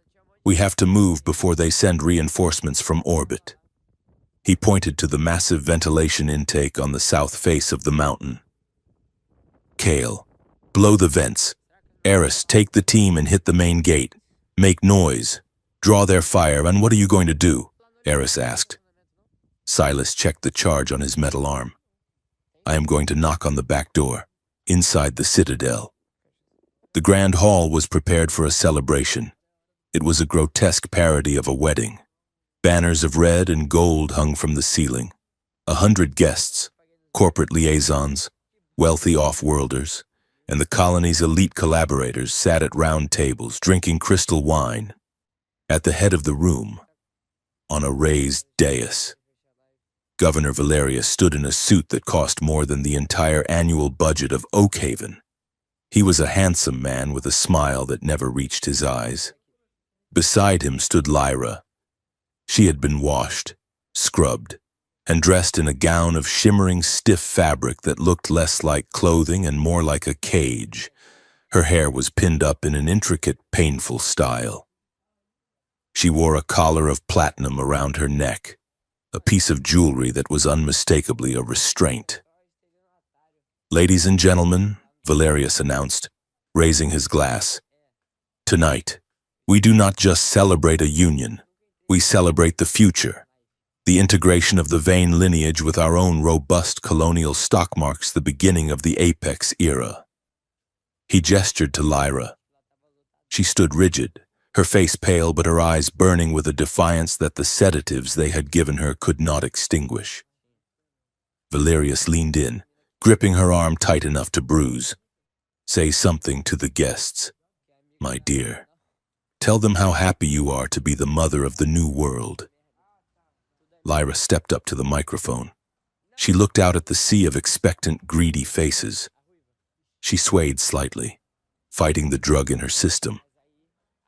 She smiled. It was a sharp, dangerous smile. "The governor talks about family," Lyra said. Her voice was steady, magnified by the speakers. "He talks about values. But I have a question for the prospective shareholders." She paused, letting the room go quiet. "How much is the return on investment for a child who never learns to say no?" A few guests shifted uncomfortably. Valerius's smile faltered. "She is tired," Valerius said quickly. "The excitement." Lyra talked over him. "Is it a family if you have to build the father in a lab?" she asked, her voice sharpening. "Is it a marriage if the bride is wearing a shock collar?" She tapped the platinum band at her throat. "You are not building a legacy here," Lyra said, her voice ringing off the glass walls. "You are building a kennel, and you are all just breeding dogs in expensive suits." Valerius snatched the microphone away. "Take her back to the prep room," he hissed to the guards. 2 Praetorians grabbed Lyra's arms. As they dragged her away, she laughed, a bright, mocking sound that stripped the dignity from the entire proceeding. "Enjoy the wine," she shouted. "It tastes like blood, doesn't it?" Silas was inside the walls. He had climbed the sheer granite face of the ventilation shaft, tearing the metal grate open with his enhanced strength.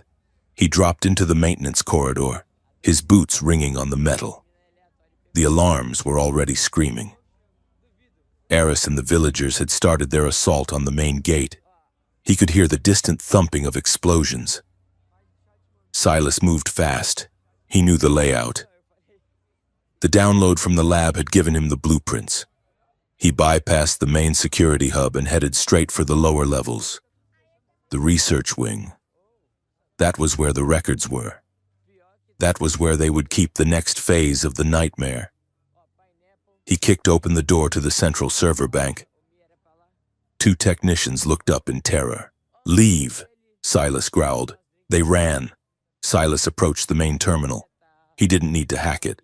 He placed his metal hand on the interface panel. The system recognized him immediately. "Welcome, Asset Alpha." He pulled up the file labeled Phase 3, Reassignment. He scanned the document. It was worse than he thought. It wasn't just a harvest. It was a replacement.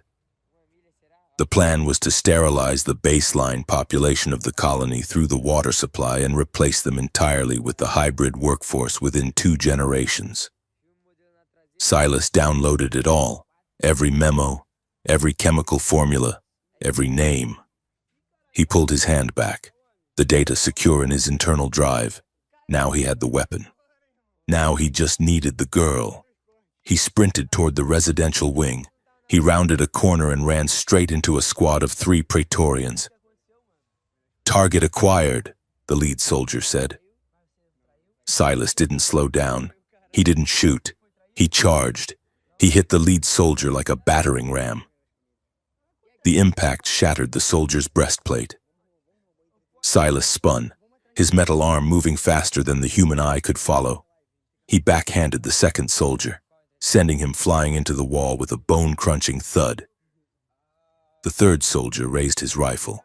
Silas grabbed the barrel, the heat of the plasma discharge searing his palm, and twisted. The rifle bent like putty. Silas drove his knee into the soldier's chest. It was over in 6 seconds. Silas stepped over the bodies and kept running. Lyra was sitting on a velvet chair in the prep room, trying to pick the lock of her collar with a hairpin she had pulled from her elaborate hairdo. The door blew inward. Lyra didn't flinch. She looked up, the pin still in her hand. "You are late," she said. Silas stood in the doorway. He was bleeding from a cut on his forehead. His coat was smoking. He looked terrifying. He looked beautiful.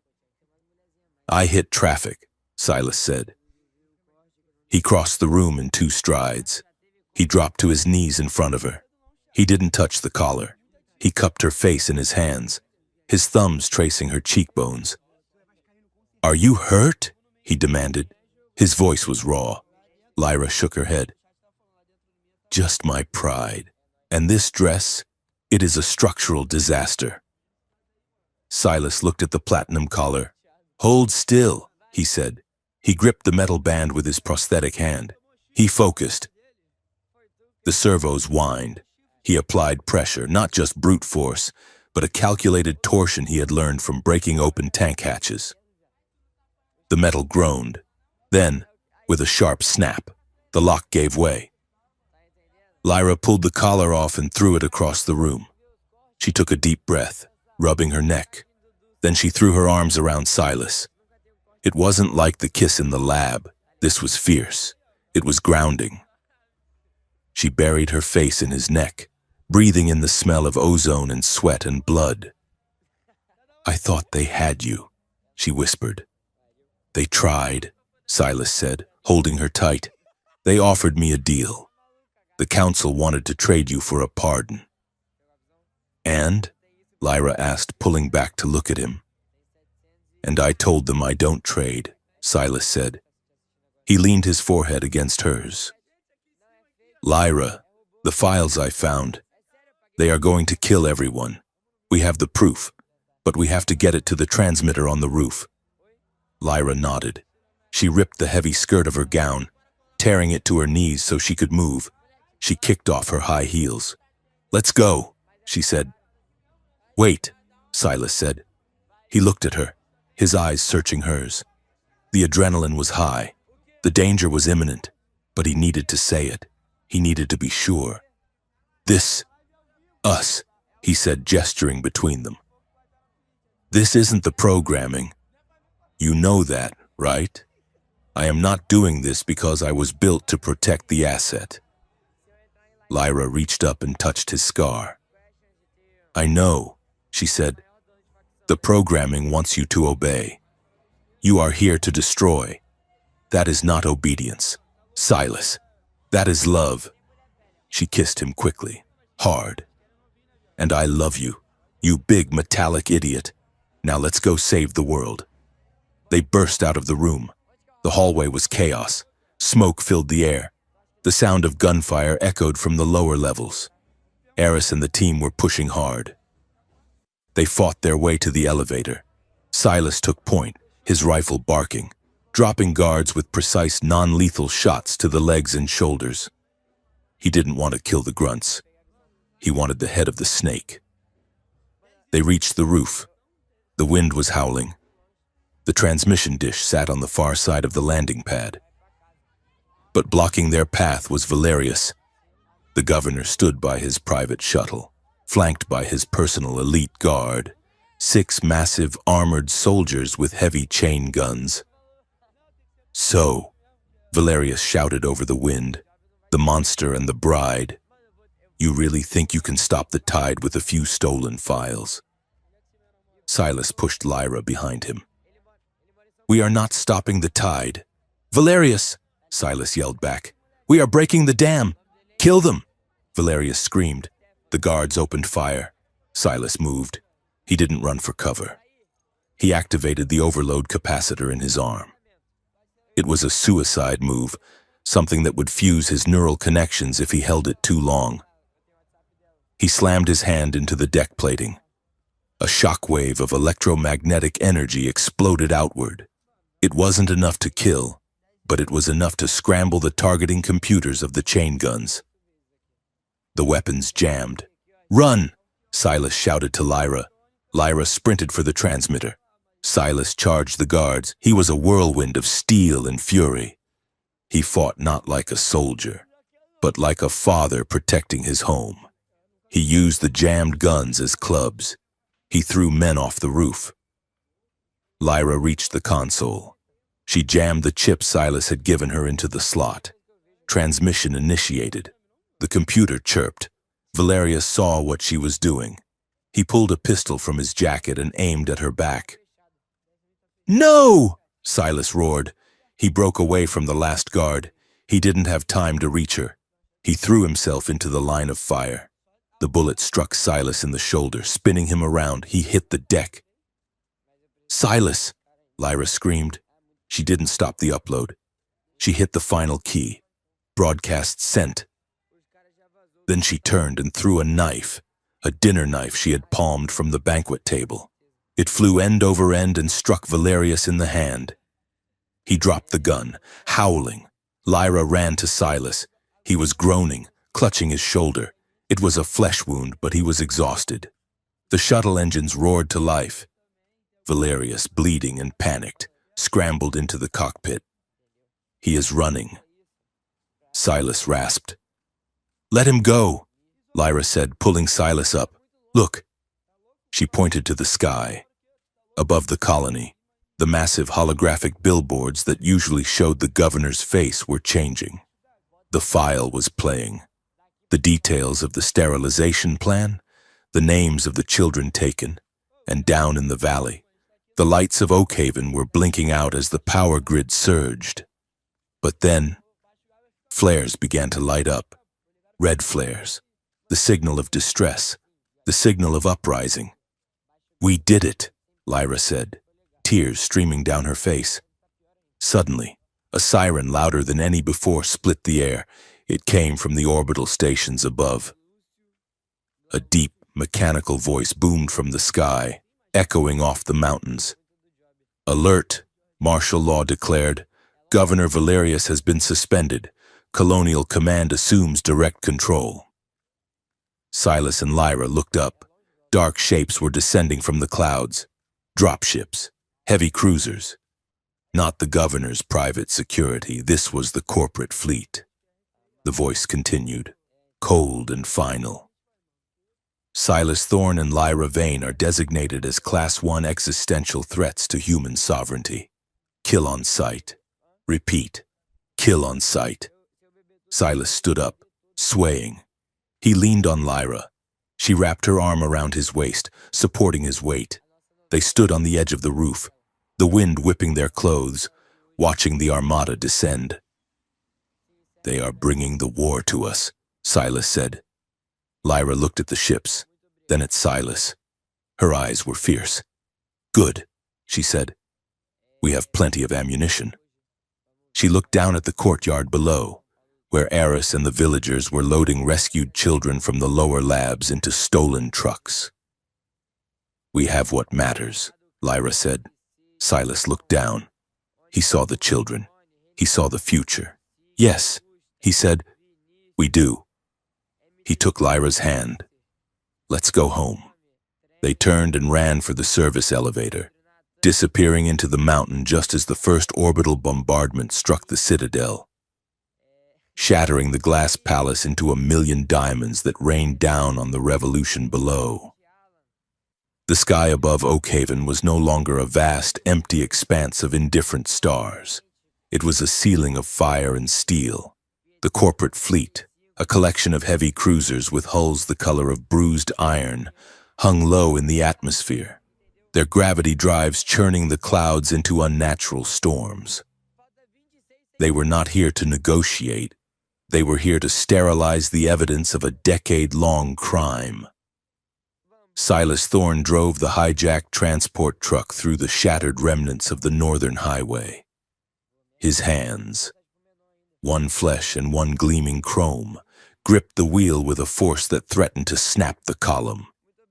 Beside him, Lyra sat with a datapad hardwired into the dashboard, her fingers flying across the screen. Her gown was torn to ribbons.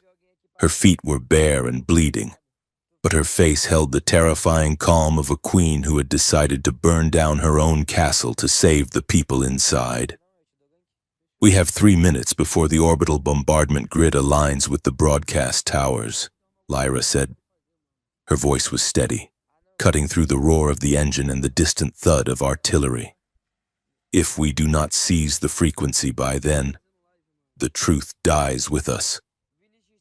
Silas shifted gears, the truck groaning as it crested a ridge. Below them lay the relay station, a skeletal lattice of metal perched on the edge of the Devil's Drop Canyon.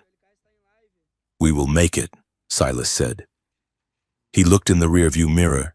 Behind them, in the cargo hold of the truck, sat Dr. Aris, the young mechanic Kale, and 20 frightened but armed villagers. And behind them, huddled under blankets, were the first 6 children they had pulled from the governor's citadel. They were silent, their eyes wide, watching the world end. Silas felt a surge of protectiveness so fierce it almost blinded him. It was a physical pain in his chest, sharper than the shrapnel-old wounds. "Hold on!" Silas shouted. He slammed the truck through the perimeter fence of the relay station. Chain link flew apart like spider webs. He skidded to a halt at the base of the main tower. "Move! Go! Go!" Silas roared, kicking his door open. The villagers poured out, taking up defensive positions behind concrete barriers. Aris and Kale grabbed the heavy transmission equipment. Silas grabbed his rifle and scanned the sky.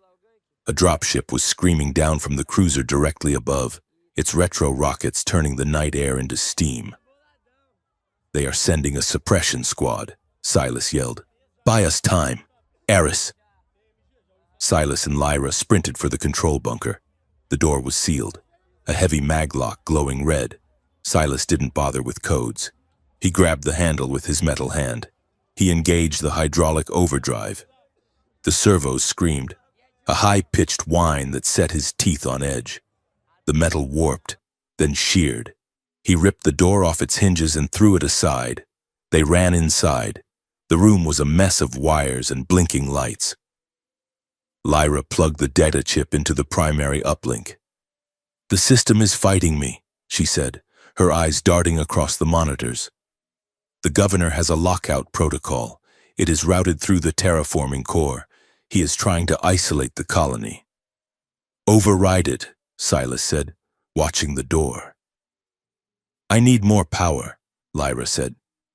"The signal is too weak to punch through the jamming field of the fleet." Silas looked at his arm.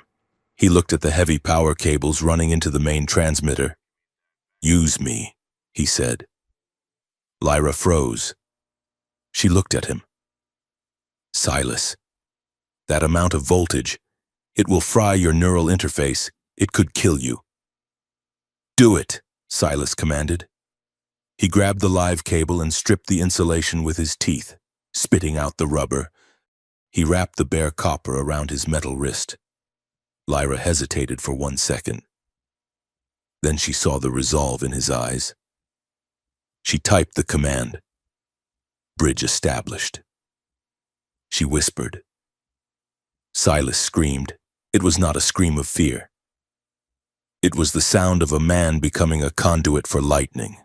Blue arcs of energy danced over his skin. His back arched. The smell of ozone and burning hair filled the room. But he held on. He forced his body to be the wire, the bridge between the truth and the world. The screens turned green. Signal boost, 100%. Now! Silas gasped. Lyra hit the enter key. The broadcast went out. It didn't just go to the local screens. It went to the orbital relays. It went to the emergency bands of the passing trade ships. It went to the news feeds of the core worlds. The files opened. The faces of the council members. The genetic patents for the children. The video of Governor Valerius laughing about the livestock. And then, Lyra spoke. She picked up the microphone, her voice carrying over the crackle of the energy storm. "This is Oakhaven," she said. "We are not a farm. We are free people, and we are watching you." The dropship outside veered off. The jamming stopped. The truth was out, and once it was out, no amount of bombs could kill it. Silas slumped to the floor, the cable falling from his hand. His arm was smoking and his vision was gray. Lyra was there instantly, cradling his head. "Silas. Silas, look at me." He blinked. He saw her violet eyes. "Did they see it?" He rasped. "Everyone saw it," Lyra said, tears tracking through the dust on her face. "You did it." The radio on Eris's belt crackled to life. But it wasn't a celebration. It was a threat. "This is Governor Valerius," the voice hissed. It sounded unstable, manic. "You think you have won? You think you can embarrass me before the galaxy?" Silas grabbed the radio. "It is over. Valerius, the fleet is pulling back. The council will cut you loose. If I cannot govern this rock, then nobody will live on it." Valerius screamed. "I have initiated the seismic collapse sequence at the terraforming core. The main aquifer locks are set to detonate in 30 minutes. I will drown the mines. I will dry out the valley. I will turn this colony into a tomb." The line went dead. Silas struggled to his feet. The room swayed. "The aquifer," Kyle said, his face pale. "If he blows the locks, the water pressure will crack the tectonic plate. The whole valley will fold in on itself." "We have to go to the core," Silas said. He checked his weapon. He checked his arm. The metal fingers twitched, responding sluggishly. Lyra grabbed his shoulder. "You can barely walk." "Then I will crawl," Silas said. "But I am not letting him kill those kids." They ran back to the truck, the rail line. It was the only way to reach the core in time. The journey to the terraforming core was a blur of speed and violence. They abandoned the truck at the depot and hijacked a maintenance train, a heavy magnetic levitation engine designed to haul ore. Silas drove the engine, pushing the throttle to the red line. The landscape outside was a nightmare. The ground was shaking as the seismic charges began to prime. Geysers of steam erupted from the earth. Lyra stood beside him in the cab. She was cleaning a wound on his cheek. "Why?" she asked softly. Silas didn't take his eyes off the track. "Why what? Why do you fight like this?" she asked. "You said you were tired. You said you were broken." "I am," Silas said. "Then why?" "Because of what you said," Silas answered. He looked at her. "About monsters." Lyra went still. "I used to think that being made in a lab meant I didn't have a soul," Silas said, the words coming hard. "I thought that because my hands were designed to crush throats. That was all they were good for." He adjusted the throttle. "But you showed me that biology is just hardware." "Lyra, it is not the software." Lyra placed her hand over his metal one on the lever. "Parenthood is not genetics," she said, her voice fierce over the roar of the tracks. "It is not about whose blood you have. It is about who you stand in front of when the rain comes. It is protection. It is sacrifice. It is the moral courage to be the shield." Silas nodded. "Then I am the shield," he said. The train screamed around the final bend. Ahead, the terraforming core rose like a black needle against the burning sky. It was a massive facility built directly over the planet's mantle, and it was swarming with the last of the governor's loyalists. Silas smashed the train through the barricade at the station entrance. Metal shrieked. The engine derailed, sliding sideways into the loading dock in a shower of sparks. "Everyone out!" Silas yelled. "Kyle, Eris, keep the children in the rear car.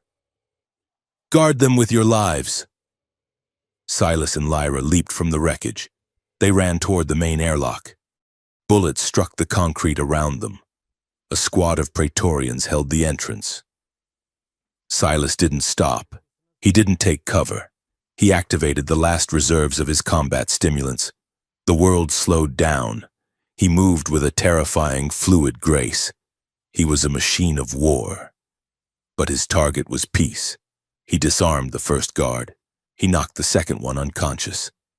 He took a hit to his armored vest, grunted, and kept moving.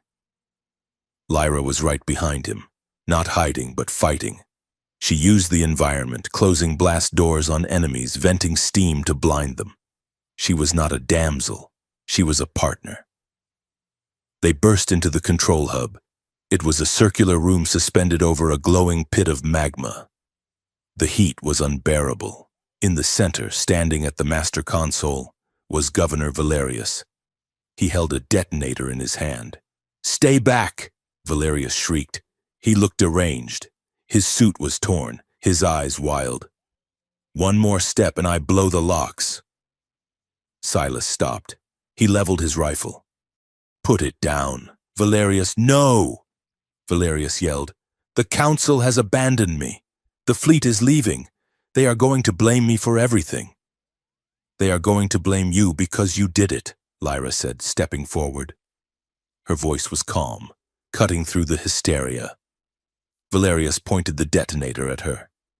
You witch, you ruined everything. We were building a perfect society, order, loyalty. You were building a prison," Lyra said, "and you were the warden. But look around you, Valerius, the prisoners have escaped."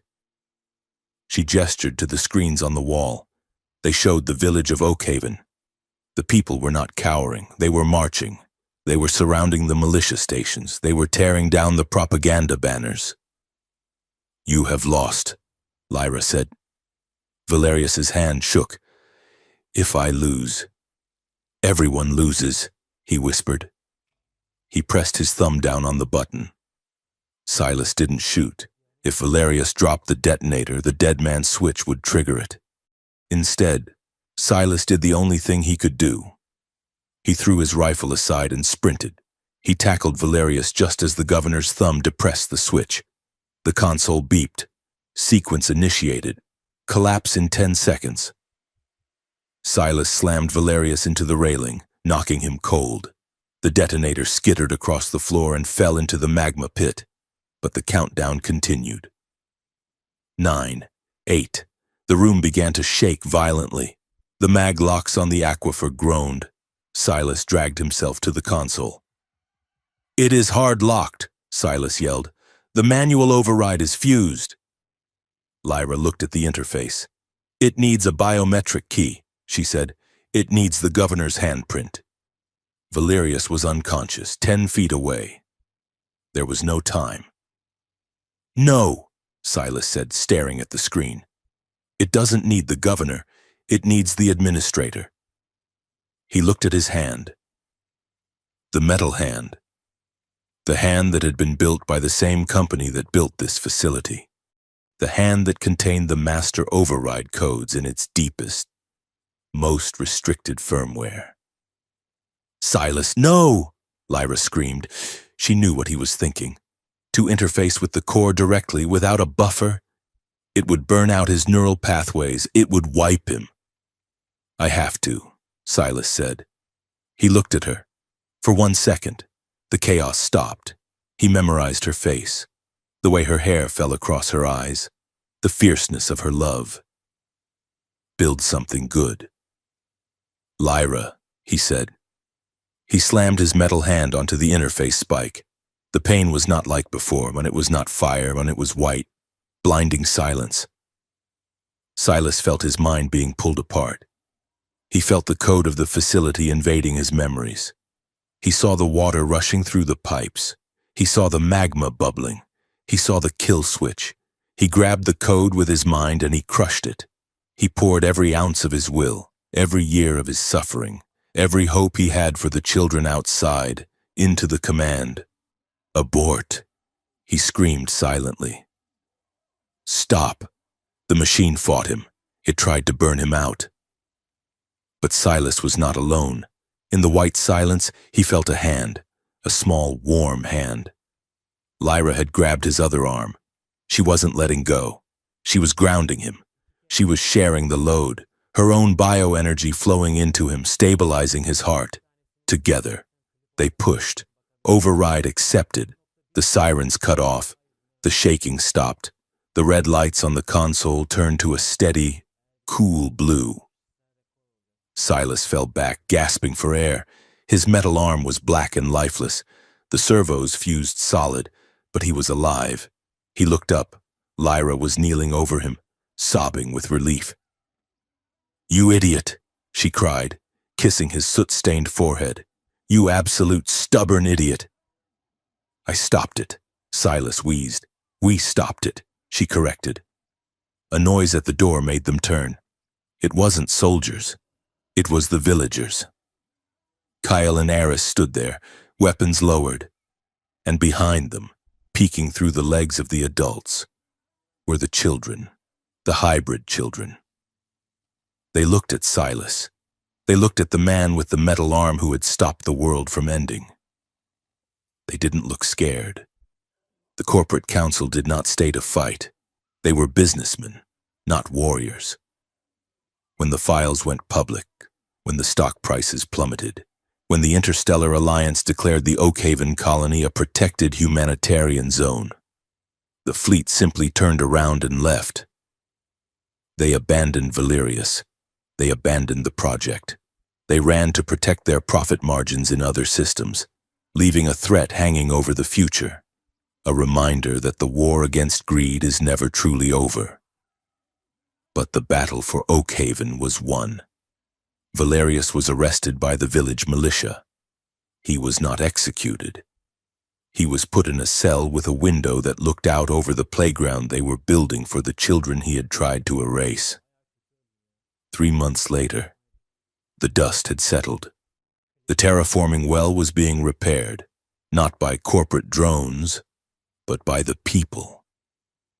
The water was flowing clear for the first time in a decade. Silas sat on the porch of his rebuilt cabin. It was larger now. It had to be. He watched the yard. There were 6 children running through the scrub grass. They were playing a game of tag. The boy with the scales was laughing as he chased a girl who could jump 10 feet in the air. Silas rubbed his left arm. It was gone. The fused, weaponized prosthetic had been removed by Dr. Aris. In its place was a simple, functional mechanical limb. It didn't have a laser cannon. It didn't have a neural override. It was just a hand for holding things. The screen door creaked open. Lyra stepped out. She wore simple clothes now, jeans and a sweater. She held 2 mugs of coffee. She sat down beside him on the swing. She looked out at the children. They are loud, she noted. They are alive, Silas said. Loud is good. They sat in companionable silence, watching the sun dip below the horizon. The sky was a bruised purple, beautiful and vast. The village is talking, Lyra said. What are they saying now? Silas asked. That I am a monster? No, Lyra smiled. She leaned her head on his shoulder. They are arguing about who gets to bake you a birthday cake next week. Mrs. Gable is threatening violence if anyone else tries to make the frosting. Silas chuckled. It was a rusty sound, but it was getting easier. I never thought I would see this, he admitted. I never thought I would get to sit down.